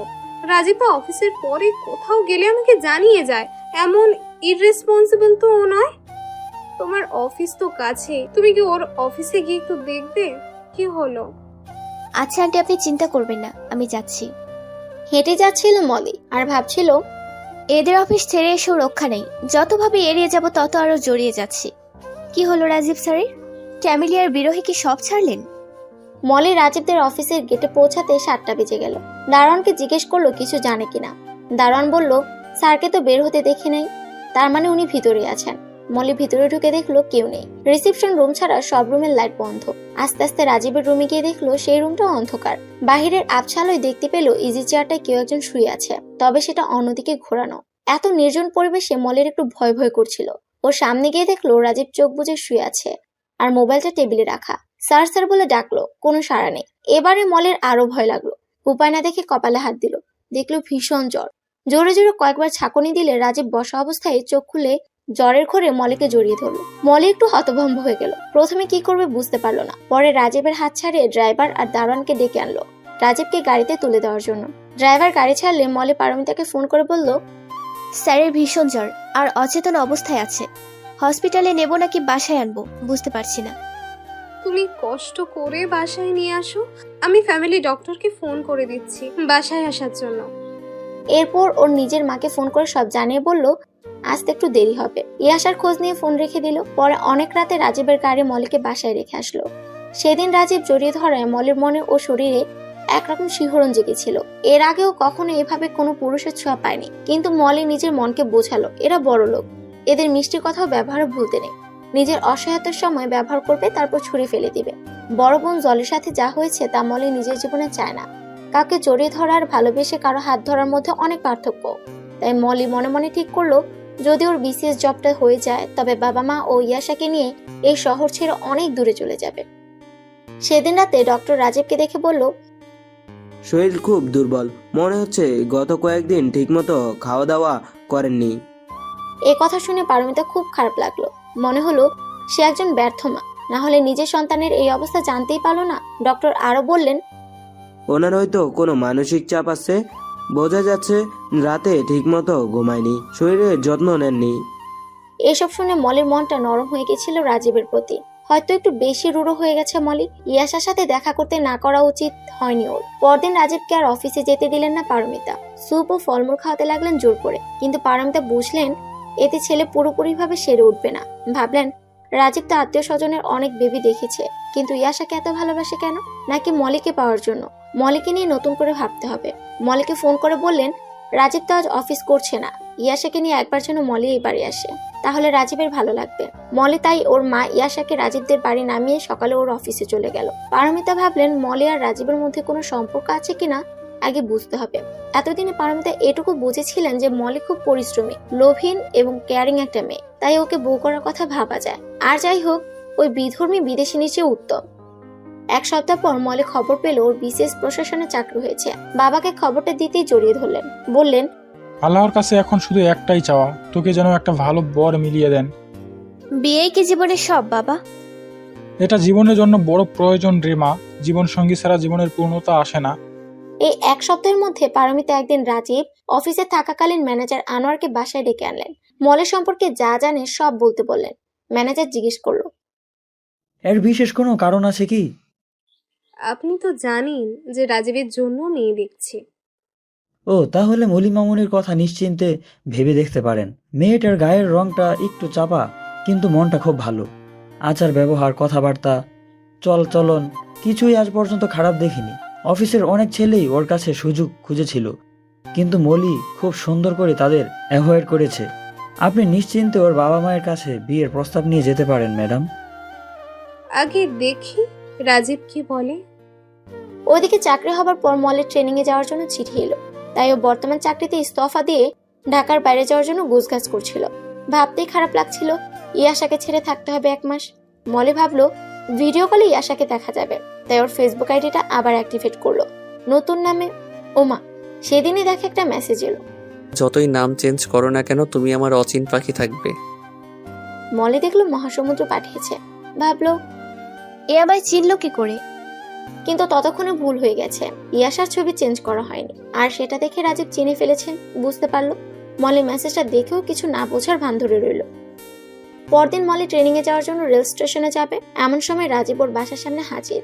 মলে ট্রাভেল ব্যাগটা নিয়ে মাত্র দরজা খুলেছে, বের হবে এমন সময় রাজীবকে দেখে বিরক্ত ভাব নিয়ে তাকালো। পরে দেখলো গাড়ির অন্য দরজা দিয়ে পারমিতা নামছেন, তাই মুখের ভাব যতটা সম্ভব ঠিক রেখে সালাম দিয়ে জিজ্ঞেস করলো, আপনারা এই সময়? যাও, তোমাকে রাজীব স্টেশনে ছেড়ে আসবে। আমি তোমার বাবা মায়ের সাথে একটু সময় কাটাই। পারমিতার সামনে মলের আপত্তি জানাতে পারলো না। গাড়িতে যেতে যেতে রাজীব বলল, তুমি চাকরি পেলে মিষ্টি খাওয়ালে না তো? আপনি কি করে জানলেন বলেন তো? রাখি, তোমার সব খবর আমি রাখি। কোথায় পালাবে? আমি পালাচ্ছি না, ট্রেনিং এ যাচ্ছি। যাওয়ার আগে একটু মিষ্টি করে কথা বলো পাখি। কি করে আপনি আমার কাছ থেকে এসব আশা করছেন বলুন তো? আপনি কে? আমি তো তোমার একমাত্র বন্ধু। তোমার ফ্রেন্ড লিস্ট চেক করেছি আমি, আর কোনো বন্ধু নেই। ছি ছি, আপনি এত খারাপ? আমার উপর গোপনে নজরদারি করছেন? মনে মনে ভাবলো এই লোক তো বেহায়া নাছরবান্দা। অফিসের বস থাকা অবস্থায় তো কখনো বুঝতে পারিনি। রাগ করো না অচিন পাখি, এটা তো যে কেউ দেখতে পারে। আর তোমার এই রাগী লোকটাও আমার খুব ভালো লাগে। শুনুন, আমি প্রথমত অচিন পাখি নই, আর দ্বিতীয়ত মহাসমুদ্রের সাথে বন্ধুত্ব করেছিলাম ঠিকই, তবে তার সীমানা ফেসবুক পর্যন্তই। আর রাজীব স্যারের সীমানা অফিস পর্যন্ত ছিল, এর বাইরে আর কিছু নন আপনি। সব সীমানা কি তুমি নির্ধারণ করবে মলি? নিজের নামটা এভাবে রাজীবের মুখে শুনে ওর একটু কেমন যেন লাগলো। ভাবলো একে ভালোবাসার অনুভূতি। মনে হলো বুকের গভীর থেকে কেউ মলি বলে ডাকলো, যা আগে কেউ কখনো করেনি। পরক্ষণে নিজের মনকে শাসালো, না দুর্বল হওয়া চলবে না, সমানে সমানে বন্ধুত্ব হয়, তেলে জলে কখনো মিশ খায় না। মলি চুপচাপ দেখে রাজীব বলল, নাও, আর ভাবতে হবে না, স্টেশন এসে গেছে, এবার নামো। ট্রেন ছাড়ার আগে মলি তেমন কথা বলল না। ভাবলো চলেই তো যাচ্ছি। রাজীব শুধু দুটো বাক্য বলেছিল, যা মলি অনেকদিন পর্যন্ত ভুলতে পারলো না। ট্রেনের জানলা দিয়ে মলি তাকিয়েছিল, দেখলো রাজীবের চোখ দুটো ছলছল করছে। মলি বেশিক্ষণ তাকাতে পারলো না, দৃষ্টি ফিরিয়ে নিল। ততক্ষণে মলির হৃদয়ের কান্না শুরু হয়েছে ছোট্ট ইয়াশা ও বাবা মায়ের জন্য। তা অবশ্য রাজীব বা অন্য কেউ দেখতে পেল না। মন খারাপ দেখে ট্রেনের কামরায় থাকা এক বৃদ্ধা বললেন, স্বামীকে ছেড়ে অনেক দিনের জন্য দূরে যাচ্ছ বুঝি?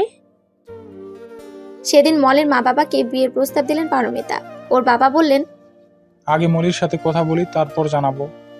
মলের মা জানতো অর্থনৈতিকভাবে দু পরিবার সমান নয় বলে মলি কখনো রাজি হবে না, তাই বলল, না, আমাদের মতামতই মলির মত। রাজীব ইয়াশাকে মেয়ের পরিচয়ে বড় করবে, এর চেয়ে বেশি পাওয়া আর কি হতে পারে। আপা, আপনি বিয়ের জন্য প্রস্তুতি নেন, আমরাও একটু গুছাই। মলি 1 মাস পর ট্রেনিং শেষ ফিরলে ওদের বিয়ে হবে। মলি ও রাজীবের মাঝে মাঝে মেসেঞ্জারে কথা হতো। মলি হ্যাঁ না বলতো, বা খুব অল্প কথা উত্তর দিত। রাজীব ওর খোঁজ খবর নিত, কেমন আছে, কি খেয়েছে, দুপুরে কি খেলো, ঘুমানোর জায়গা ভালো কিনা, কোনো অসুবিধা হয় কিনা এসব। মলি একদিন বলল, আপনি কি আমার গার্ডিয়ান? এত প্রশ্ন করেন কেন? আমার মা বাবাও তো এত কিছু জিজ্ঞেস করে না। আরে ছেলে মেয়ে বড় হলে তো বয়ফ্রেন্ড গার্লফ্রেন্ডের সাথে সব শেয়ার করে। আপনি তো তাও নন, ঠিক না? আজ নয়তো কি হয়েছে, কাল তো হতেও পারি। এসব উল্টাপাল্টা কথা বললে কিন্তু আমি আপনাকে ব্লক করে দেব। রাজীব চুপ করে গেল, মনে মনে বলল, তোমাকে আমি কিছুতেই হারাতে পারবো না অচিন পাখি। তুমি যে কোন ধাঁচের মেয়ে তা আমার বোঝা হয়ে গেছে, তাই আর তোমাকে ছাড়ছি না। সেদিন স্টেশনে ট্রেন ছাড়ার আগে মলিকে রাজীব বলেছিল, আমি অচিন পাখিকে ভালোবেসে ফেলেছি। সেদিন রাতে অচিন পাখির পরামর্শ মতো আমি ক্যামেলিয়াকে ফোন দিয়েছিলাম, কিন্তু সে ফোন ধরেনি, আর পরেও আমাকে ফোনও দেয়নি। মানে ক্যামেলিয়ার সাথে আমার আর যোগাযোগ বা সম্পর্ক নেই। তোমার মনে কি আমার জন্য কোনো জায়গা নেই মলি? মলি চুপ করেছিল আর ট্রেন জোরে হুইসাল বাজিয়ে চলে গেল। রাজীব শেষে বলছিল, উত্তরের অপেক্ষায় থাকলাম। মলির সেই কথাগুলো শুধু কানে ভাসত। তাই পরে রাজীব মেসেঞ্জারে মেসেজ দিলে মলি ভয়ে ভয়ে থাকতো রাজীব না আবার সেই প্রসঙ্গ তোলে। কিন্তু আজ 20 দিন হলো মলি ঢাকার বাইরে। অন্য কথা হলেও রাজীব এ প্রসঙ্গ আর তোলেনি। পারমিতা সেদিন ছেলেকে জিজ্ঞেস করলেন, কি রে রাজীব, তুই কি মলিকে ভালোবাসিস? তাহলে বল, আমি ওকেই বউ করে আনি। তোমার মলিকে পছন্দ হয় মা? আমার কথা ছাড়। পারমিতা একটু অনুযোগের সুরে বললেন, তুই তো আগেই হৃদয় দিয়ে বসে আছিস, আর তাই ঘটকের আনা ওই মেয়েগুলোকে না করে দিলি। তুমি যদি ওদের ফ্যামিলি পছন্দ না করো তাই বলিনি মা। ঠিক আছে, আর মাকে বলতে হবে না, বুঝতে পেরেছি। সব মায়েরা যদি তোমার মতন স্মার্ট হতো। জড়িয়ে ধরে বলল রাজীব। হয়েছে, আর ফুসলাতে হবে না মাকে। আসলে পারমিতা চৌধুরী বুঝতে পারছিলেন বড় ছেলে অভিমান করে নিখোঁজ। এখন যদি ছোট ছেলেও ভালোবাসার মানুষকে না পেয়ে তাই করে, তবে একা কি করে বাঁচবেন তিনি। সেদিন হতে রাজীবের আত্মবিশ্বাস বেড়ে গিয়েছিল। রাজীব দুদিন মলিদের বাসায় গেল ইয়াশাকে দেখতে। মলির বাবা মা বিয়ের কেনাকাটা কত দূর জিজ্ঞেস করলেন। রাজীবের ও মলির দুজনের পরিবারই ওদের বিয়ের সব রেডি করছিল, শুধু মলিকে কিছু জানানো হয়নি। মলি নিজ থেকে কখনো মহাসমুদ্র মানে রাজীবকে মেসেজ দেয়নি। কিন্তু মহাসমুদ্র মেসেজ না দিলে বা খোঁজ খবর না নিলে মনটা খুব খারাপ হতো মলির। একদিন অফিসে ঝামেলার জন্য রাজীব বাসায় ফিরে অনেক রাতে। দেখলো ঘড়িতে রাত 12:30 বাজে। ভাবলো মলি ঘুমিয়ে পড়েছে, তাই এত রাতে আর মেসেঞ্জারে নক করেনি। শরীর ক্লান্ত ছিল বলে ঘুমিয়ে পড়লো। আর ওদিকেই কেন আজ মহাসমুদ্র নেটে আসলো না, এ ভাবনায় মলি টেনশন করতে লাগলো। রাজীবকে ফোন দিতে সংকোচ খুঁজছিল, আবার রাজীবের জন্য ওর জন্য শঙ্কাও হচ্ছিল। সারা রাত বিছানায় এপাশ ওপাশ করে আর ঘুম হলো না। মলি বুঝতে পারেনি যে লোকটাকে ও সবসময় অ্যাভয়েড করে এসেছে। আজ একদিন তার সাথে কথা না হয় এত কষ্ট হতে পারে। মলি ও রাজীব কেউ কাউকে ফোন করতো না, কখনো ফোনে কথা হতো না। পরদিন রাত 10টায় মলিকে নক করলো রাজীব। কেমন আছো? মলি সাথে সাথেই লিখলো, কাল কি হয়েছিল আপনার? আসলে অনেক রাত করে বাসায় ফিরেছিলাম তো, তাই আর ডিস্টার্ব করিনি। মলি মনে মনে বলল। ওই ডিস্টার্বই তো আমার এখন ভালো লাগে। ও শুধু লিখলো। ও আচ্ছা। রাজীব বলল, কেন অচিন পাখি, তোমার কি আমার জন্য দুশ্চিন্তা হচ্ছিল? মন খারাপ করেছো? মলি এত লজ্জা পেল কথাটায়, যেন রাজীব ওকে দেখতে পাচ্ছিল। কোথাও লুকোতে পারলে ও বাঁচে। লিখলো, বয়ে গেছে আমার আপনাকে নিয়ে ভাবতে। এত অহমিকা ভালো নয়, আর আমি মানুষটাও খারাপ নই। একদিন তুমি ঠিক বুঝবে। আমি অহংকারী আর আপনি যে অভদ্র। কেন, কি অভদ্রতা করেছি? আমার পারমিশন ছাড়াই আমাকে তুমি করে বলা শুরু করেছেন। রাজীব হেসে উত্তরে লিখলো, তুমি আমার চেয়ে 5 বছরের ছোট, তাহলে তুমি বলবো না কেন? এখন তো তুমি আমার অফিসে জবও করো না। এভাবে 1 মাস কেটে গেল মলির। ট্রেনিং শেষ হওয়ার পরদিন সবকিছু গুছিয়ে ট্রেনে চেপে বসলো মলি। মহাসমুদ্র জানতে চেয়েছিল ট্রেন কয়টায়। সেই মতো খোঁজ নিয়ে রাজীব চলে এলো মলিকে নিতে। ট্রেন থেকে নামা মাত্র রাজীবকে দেখে বলল, আপনি এখানে? আমি না আসলে আর কে আসবে? তোমার তো আর কোনো বন্ধু নেই। মলি কিছু বলতে যাচ্ছিল, রাজীব বলল, চলো চলো, গাড়িতে ওঠো। বাসায় ফিরতে ফিরতে ওর রাত 8টা বেজে গেল। খাওয়া দাওয়ার পর মলি কিছু কেনাকাটা করেছিল ওদের জন্য, তা দেখাচ্ছিল। তারপরেই ওর বাবা মা বললেন, রাজীবের সাথে পরশু তোর বিয়ে, কাল গায়ে হলুদ হবে। ওর মা প্রস্তাব দিয়েছিলেন, আমরা সবকিছু রেডি করে রেখেছি। মলি শুনে যেন আকাশ থেকে পড়লো। বলল, প্রস্তাব দিল আর রাজি হয়ে গেলে? এত লোভ তোমাদের! বড়লোক বাড়ি থেকে প্রস্তাব দিল বলে একবার আমার মতামত নিলে না, কোনো আলোচনা করলে না। ওর মা বললেন, তোর তো রাজি না হবার কোনো কারণ দেখি না। রাজীব ইয়াশাকে খুব ভালোবাসে, মেয়ে বলে মেনে নিয়েছে। আর কি চাই বল মা, এমন ছেলে কি আর পাবি? কিন্তু মা, আমাকে কালই অফিসে জয়েন করতে হবে। তোমরা আগে জানালে আমি ছুটি নিয়ে রাখতাম। ওর বাবা বললেন, ঠিক, এখনই জয়েন না করলে পরে সিনিয়রিটি নিয়ে সমস্যা হবে। তাই আমি এখন বিয়ে করতে পারবো না মা, আর মানসিকভাবেও তৈরি নই আমি। মলির মা সাথে সাথে ফোন দিল পারমিতাকে। রাজীব পাশেই ছিল, বলল, মলি সে রাজি হয়েছে তাই ঢের। ও যখন চাইবে তখনই বিয়েটা হবে, আমার তাড়া নেই। পারমিতা বললেন। তাহলে আমরা এখন শুধু কাবিনটা করিয়ে রাখি। ওই দিন রাতেই ম্যানেজারকে খবর দিলেন পারমিতা মলিদের বাসায় যাওয়ার জন্য। মলির মা ফোন রেখে মেয়েকে বললেন, এই 1 মাসে প্রতিদিন রাজীব ফোন করে আমাদের খোঁজ নিয়েছে। আজকাল কোনো আত্মীয়রাও সেটা করে না। মলি মনে মনে ভাবল, কি পাজি রে বাবা এই লোকটা! পাত্রীকে পটানোর আগে পাত্রীর বাবা মাকে পটিয়ে ফেলেছে। মলি বলল, মা ওরা বড় লোক, ওদের বন্ধু হওয়া যায় কিন্তু জীবন সঙ্গী হওয়া যায় না। আমি বলছি ওকে বিয়ে করে তুই সুখী হবি মা, আর অমত করিস না। ম্যানেজার আনোয়ারকে ফোন করে পারমিতা বললেন রাজীবদের বাসা থেকে বিয়ের শাড়ি গহনা নিয়ে মলিদের বাসায় যেতে, আর যেন একজন কাজী নিয়ে যায় এবং মলির বাবা মাকে বিয়ের জন্য হেল্প করে। ম্যানেজার মলিদের বাসায় আসতে আসতে রাত 10টা বেজে গেল।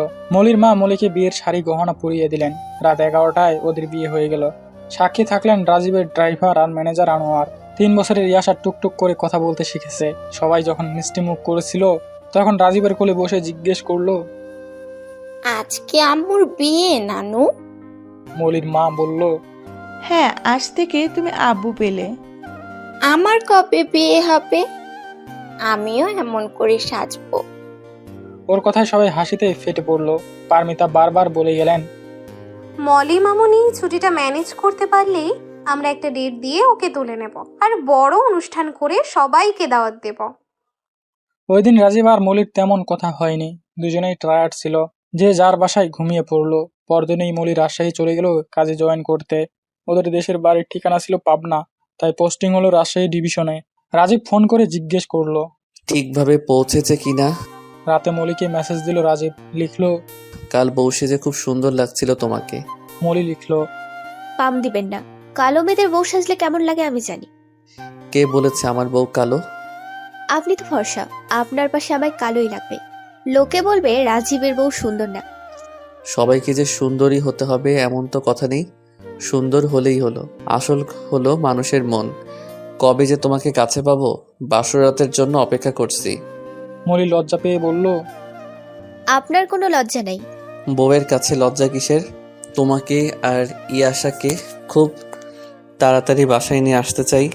ইয়াশা আমাকে আব্বু আব্বু বলে ডাকবে আর এটা সেটা কিনে দেওয়ার আবদার করবে, আর তোমার আঁচল ধরে পেছনে ঘুরঘুর করবে। এসব উপভোগ করতে চাই সোনা পাখি। মলি এসব পড়ে আর হাসে। রাজীব লিখলো, আমি বুঝতে পারি মলি, তুমিও আমাকে ভালোবাসো, তবে মুখে স্বীকার করতে চাও না। একবার বলো না ভালোবাসি। 2 দিন পর পারমিতা মলির মাকে ফোন করে বললেন, বিয়ান, আজ ইয়াশাকে নিয়ে বাসায় বেড়াতে আসেন। বৌমাকে কাছেই পেলাম না। আমাদের দুই পরিবারের মধ্যে আন্তরিকতা বাড়ানো দরকার, তাহলে পরেই আশা এখানে থাকলেও সহজে অ্যাডজাস্ট করতে পারবে। মলির মাও ভাবলেন পারমিতার কথায় যুক্তি আছে, তাই ইয়াশাকে নিয়ে গেলেন ওদের বাড়িতে। পারমিতার বেডরুমেই বসালেন। রাজীবের বাবার ছবি দেখে জানতে চাইলেন কিভাবে মারা গেলেন। পারমিতা মলির মাকে পুরনো অ্যালবাম নামিয়ে দেখতে দিলেন আর বললেন, ছবি দেখতে থাকেন, আমি একটু চা করে আনি। মলির মা প্রথমে রাজীবদের ছোটবেলার ছবি দেখছিলেন, পরে একটা নতুন অ্যালবাম নিয়ে দেখা শুরু করলেন। প্রথম ছবিটা দেখে উনি স্তব্ধ হয়ে গেলেন। রাজীব ও সজীব 2 ভাই কাঁধে হাত দিয়ে দাঁড়ানো। পারমিতা কাজের বুয়াকে বুঝিয়ে এসেছিল কি কি নাস্তা দিবে। মলির মাকে জিজ্ঞেস করলো, কি হয়েছে আপা? সজীবের ছবি দেখিয়ে পারমিতা বললেন, ও আমাদের বড় ছেলে সজীব। ততক্ষণে মলির মা বসা থেকে উঠে দাঁড়িয়েছেন। বললেন, আগে তো বলেননি রাজীবের বড় ভাই আছে, এখন ও কোথায়? পারমিতা বললেন, আসলে ও থেকেও নেই। মানে? 5 বছর আগে এক গরিব স্কুল মাস্টারের মেয়েকে বিয়ে করায় ওর বাবা বাড়ি থেকে বের করে দেয়। তারপর আর কোনো খোঁজ পায়নি। সজীবও আর যোগাযোগ করেনি। রাজীব গত 3 বছর অনেক খুঁজেছে, কিন্তু পায়নি। মলির মা বললেন, তার মানে আমার বড় মেয়ে জলিকে বিয়ে করেছিল আপনার ছেলে সজীব? কি কি বললেন আপনি? তার মানে আমার ছেলে মারা গেছে আর কোনোদিন দেখতে পাবো না ছেলেটাকে? আপনারা কেমন বাবা মা বলুন তো? ছেলের ফ্যামিলি সম্পর্কে জানেন না কিছু, আর মেয়েকে বিয়ে দিয়ে দিলেন। আমরা বিয়ে দিতে চাইছিলাম না, তাহলে কি করে হলো বিয়েটা? আসলে ওই দিন অন্য একটা ছেলের সাথে জলের বিয়ের আয়োজন করি আমরা, কিন্তু বরপক্ষ দুপুর করে বিকেল হয়ে যায়, তাও এলো না। জলের বাবা ফোন দিয়ে বলে ছেলের বাপ আগে কিছু জানতো না, হঠাৎ করে বিদেশ থেকে এসেছে। এখন বলেছেন এই গরিব মাস্টারের ঘরের মেয়েকে নিবে না, তাই ওরা বিয়ে করতে আসবে না। কান্নার রোল পড়ে গেল বাড়িতে। জলের বাবা এক ছাত্র ছিল সজীবের বন্ধু। মলির বাবার প্রথম হার্ট অ্যাটাক তখনই হয়েছিল। এই অবস্থা থেকে সজীব বলে বসলো, আপনারাও জুলি রাজি থাকলে আমি জুলিকে বিয়ে করতে পারি। আমি আর ওর বাবা বললাম তোমার পরিবারকে এখানে আসতে বলো, তারপর বিয়ে হবে। সজীব বলল, আমি বড় ছেলে তো, বাবা মা আমাকে খুব ভালোবাসে, তাই কোনো অসুবিধা হবে না। উপস্থিত সবাই বললেন ওর বাবা মাকে এখন জানালেও আসতে দেরি হবে, এই আসরে এই বিয়েটা দিয়ে দিন, নইলে মেয়েটার বদনাম হবে, আবার বিয়ে দিতেও সমস্যা হবে। এভাবে সজীব ও জলির বিয়েটা হয়ে যায়। পরের দিন সজীব জলিকে নিয়ে আপনাদের বাড়িতে যায়। এরপর কি হয়েছে আমাদের আর কিছু বলেনি, শুধু খুলনা পৌঁছে জলি ফোন করে বলেছে, মা, খুলনার পেপারে মিলে তোমার জামাইয়ের বড় পোস্টে চাকরি হয়েছে, তাই আমাকেও ওর সাথে খুলনা নিয়ে এসেছে। আপনারা যে ওদের বিয়েটা মেনে নেননি তা সজীব বা জলি কেউ আমাদের জানায়নি। হয়তো ওর বাবা শুনলে আরো কষ্ট পেত, তাই ওর বাবা অসুস্থ ছিলেন বলে আমাদের যাওয়া হয়নি। মলিরও তখন নতুন চাকরি হলো, তাই ছুটি নিতে পারলো না। এরপর তো দেখলাম একেবারে শেষ দিন। পারমিতা বললেন, আপনাদের জন্য আমার ছেলেটাকে হারালাম।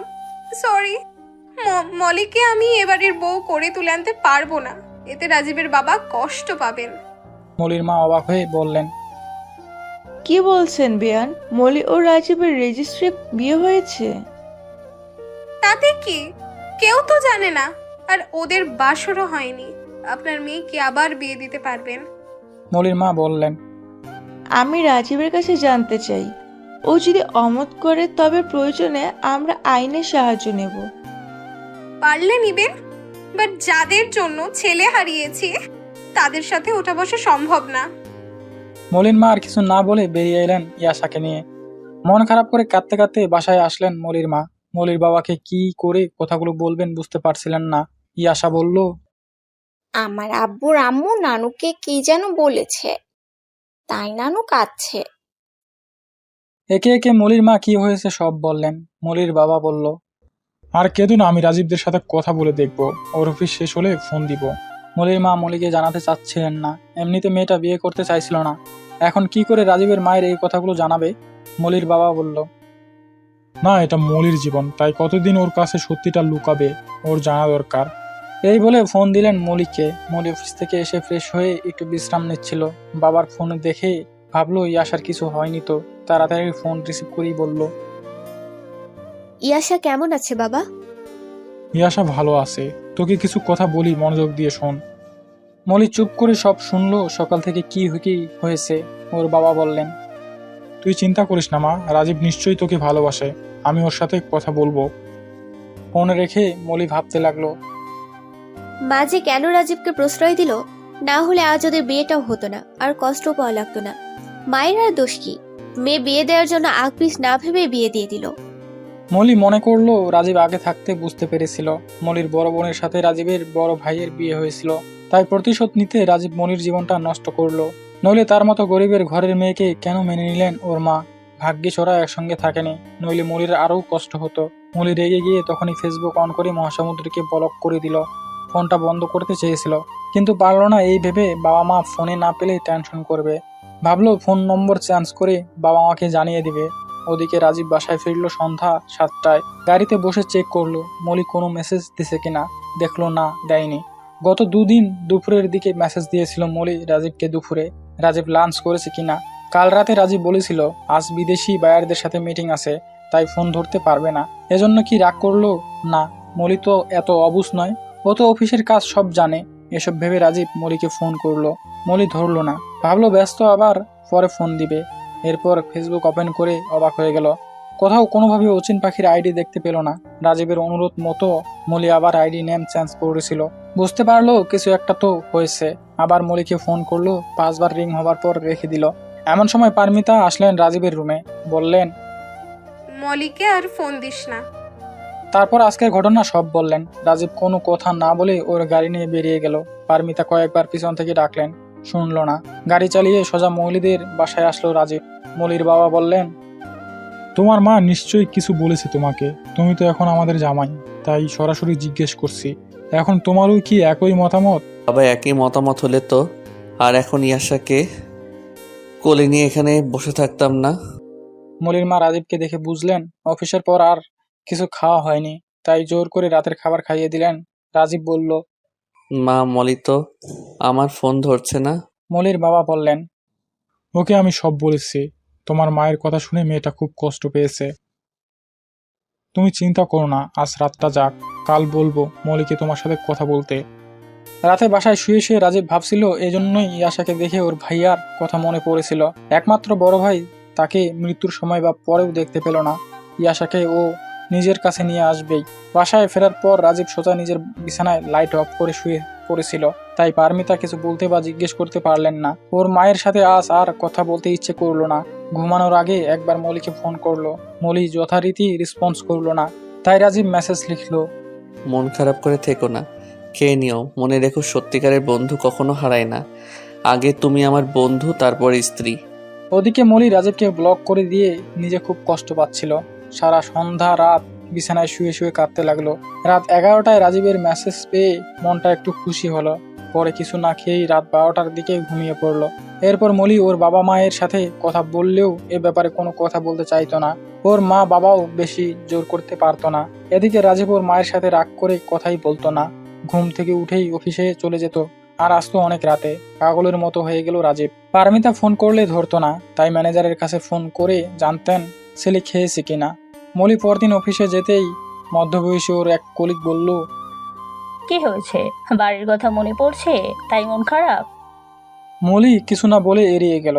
এভাবে 4 দিন পার করে রাজীব বৃহস্পতিবার অফিস করে রাতেই রাজশাহী রওনা হলো। মাকে শুধু একটা মেসেজ দিল, রাজশাহী যাচ্ছি। পারমিতার বুকের ভেতর থেকে দীর্ঘশ্বাস বেরিয়ে এলো। ভাবলো ছোট ছেলেটাও আমার আয়ত্তের বাইরে চলে গেল।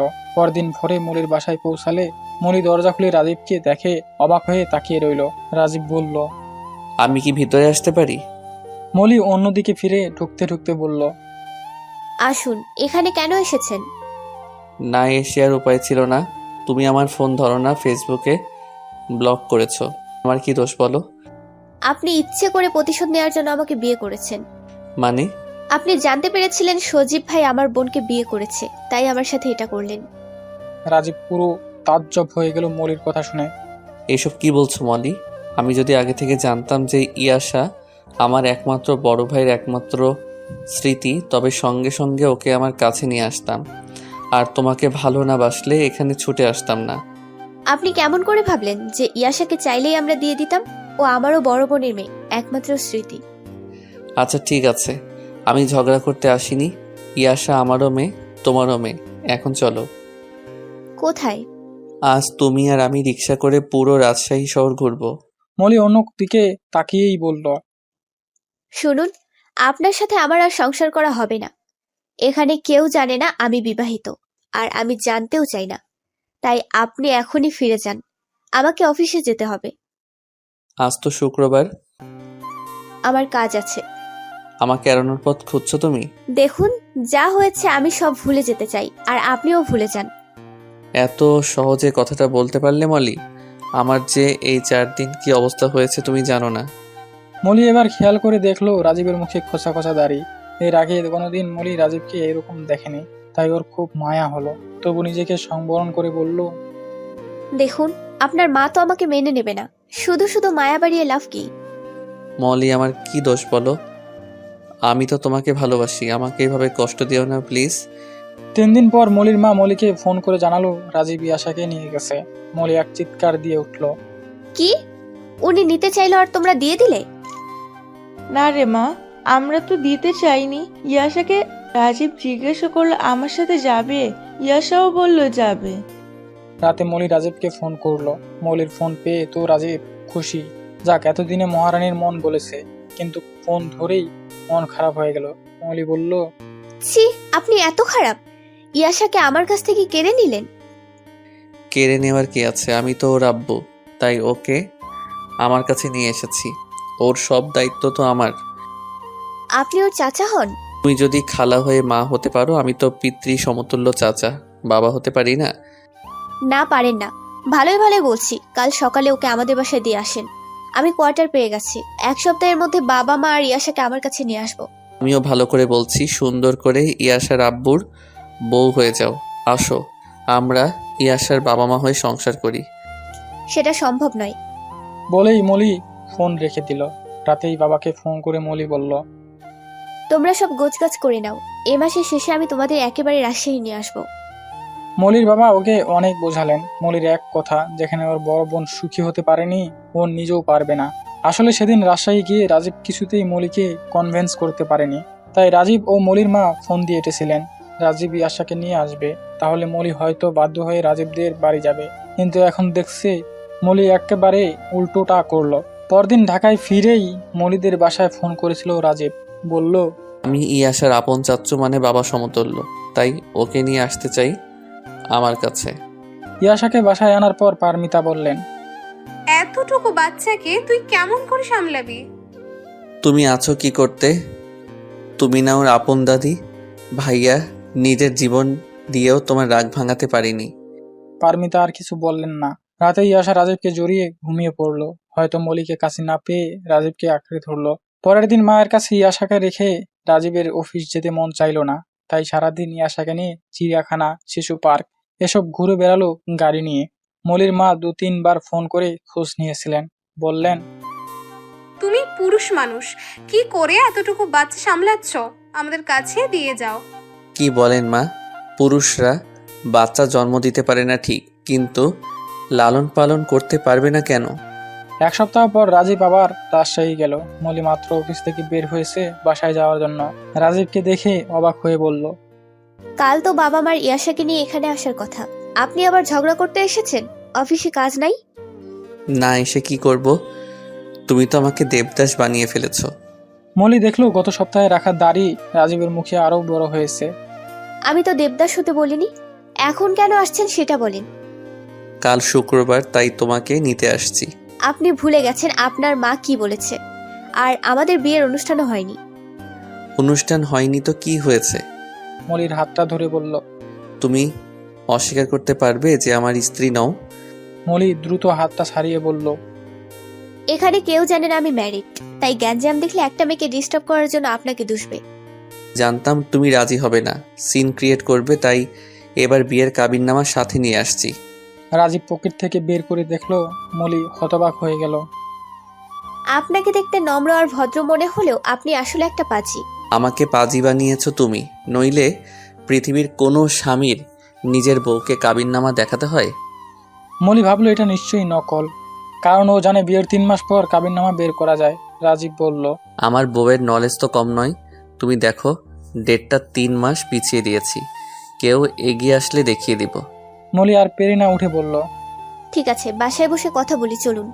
রিক্সা করে বাসায় যাওয়ার সময় মলির ডান হাতটা নিজের হাতের সাথে পেঁচিয়ে ধরে রাখলো রাজীব। মলি আর হাত ছাড়াতে পারলো না। মনে মনে ভাবলো, কিছু বললে আবার কাবিননামা বের করবে। অফিসের কাছাকাছি একটা ভাড়া বাসায় থাকতো মলি। ওর বাড়িওয়ালা দেখে বললেন, একে জামাই তোমাদের মানিয়েছে বেশ। মলির পক্ষে আর না বলা সম্ভব হলো না। বাড়িওয়ালাদের কোনো ছেলে মেয়ে ছিল না। বুড়ো বুড়ি দুজনেই মলিকে মেয়ের মতো আদর করতেন। ওরা বাসায় ঢোকার একটু পরেই সেই আন্টি কয়েক পদের নাস্তা দিয়ে এলেন। এসে বললেন, গত সপ্তাহে দেখলাম জামাই বাবাজি এসে চলে গেল, তাই তোমার আঙ্কেলের কাছে শুনে এখনই দেখতে এলাম।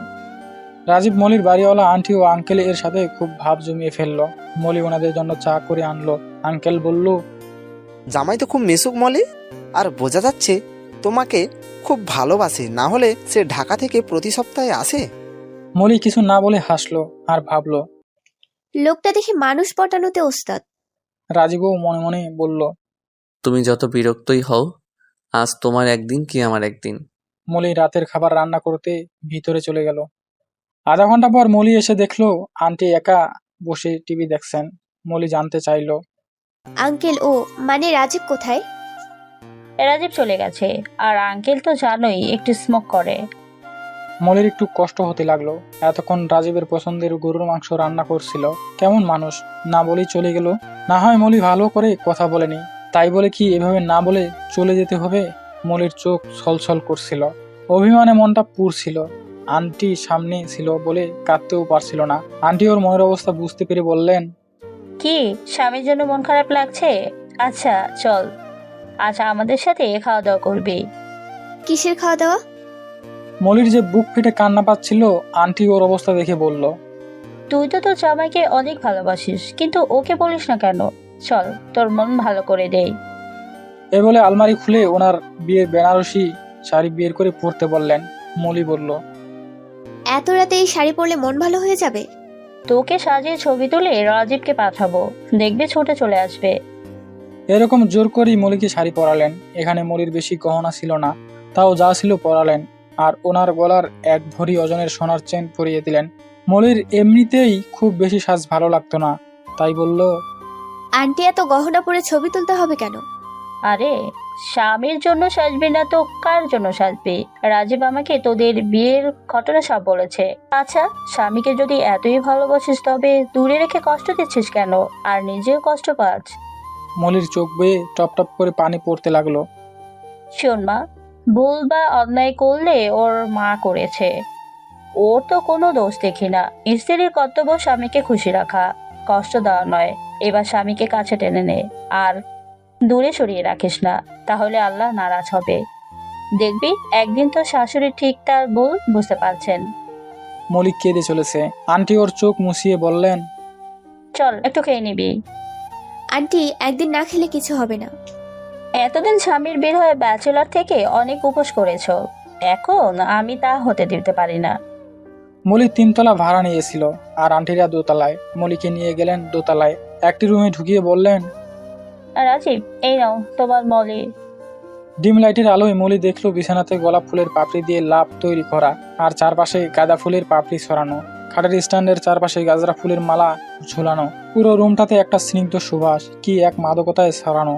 ভাবছিল আন্টি কখন এসব করলো। রাজীবকে দেখে বুঝলো ও চলে যায়নি।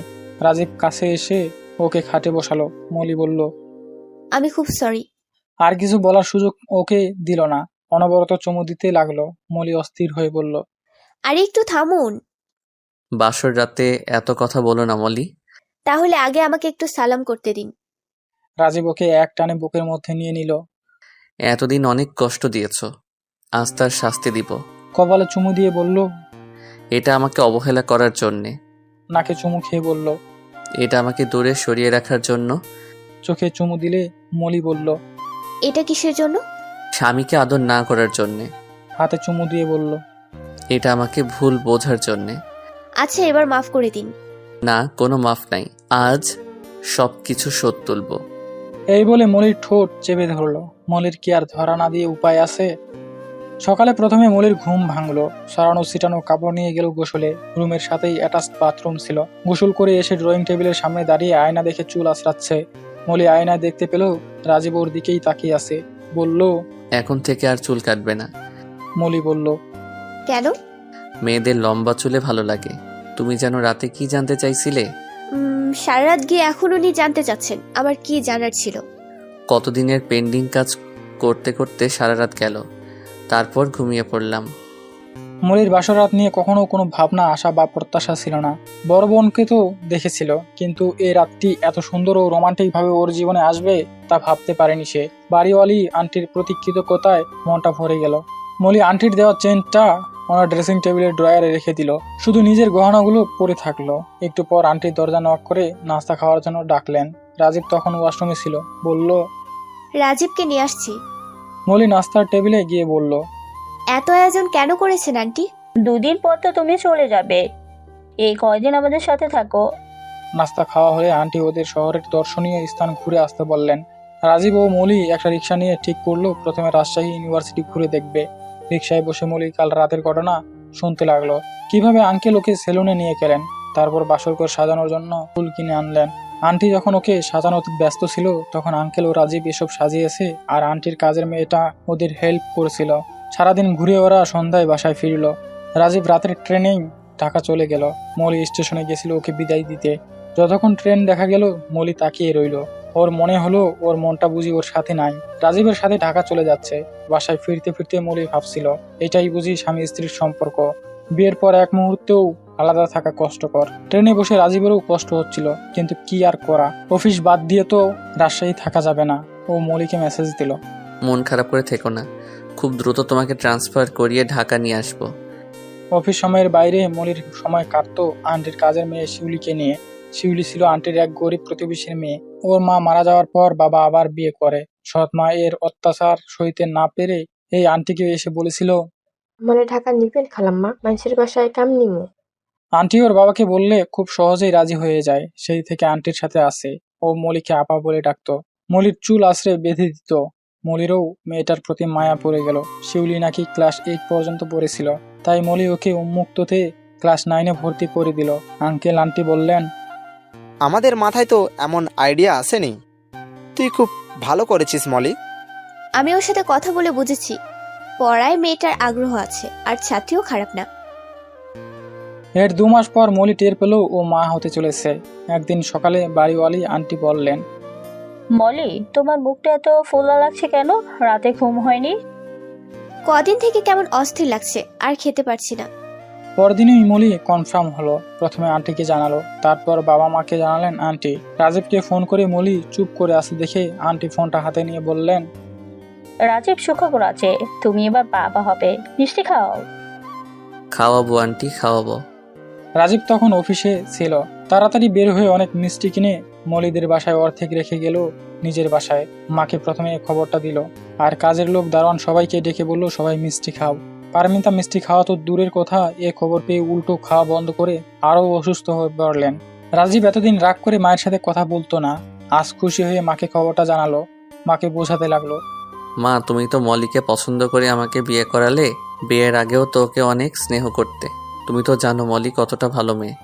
ওর কি দোষ? এটাই ওদের ফ্যামিলিতে আমার বড় ভাই বিয়ে করেছিল। ভেবে দেখো, তোমাদের ছেলে স্বেচ্ছায় বিয়ে করেছিল, ওনারা জোর করেননি। পারমিতা নির্বিকার হয়ে রইলেন। রাজীব রাতে মলিকে ফোনে বলল, তোমার এখন আর জার্নি করে ঢাকা আসার দরকার নেই, আমি রাজশাহী আসবো। আর আন্টি বলেছে তোমাকে ডক্টর দেখাতে। আমি বৃহস্পতিবার আসবো, তখন নিয়ে যাব। পরের দিন আবার ক্লিনিকে নিতে হলো রাজীবের মাকে। ওদের পরিচিত ফ্যামিলি ডক্টরকে সব খুলে বলল রাজীব।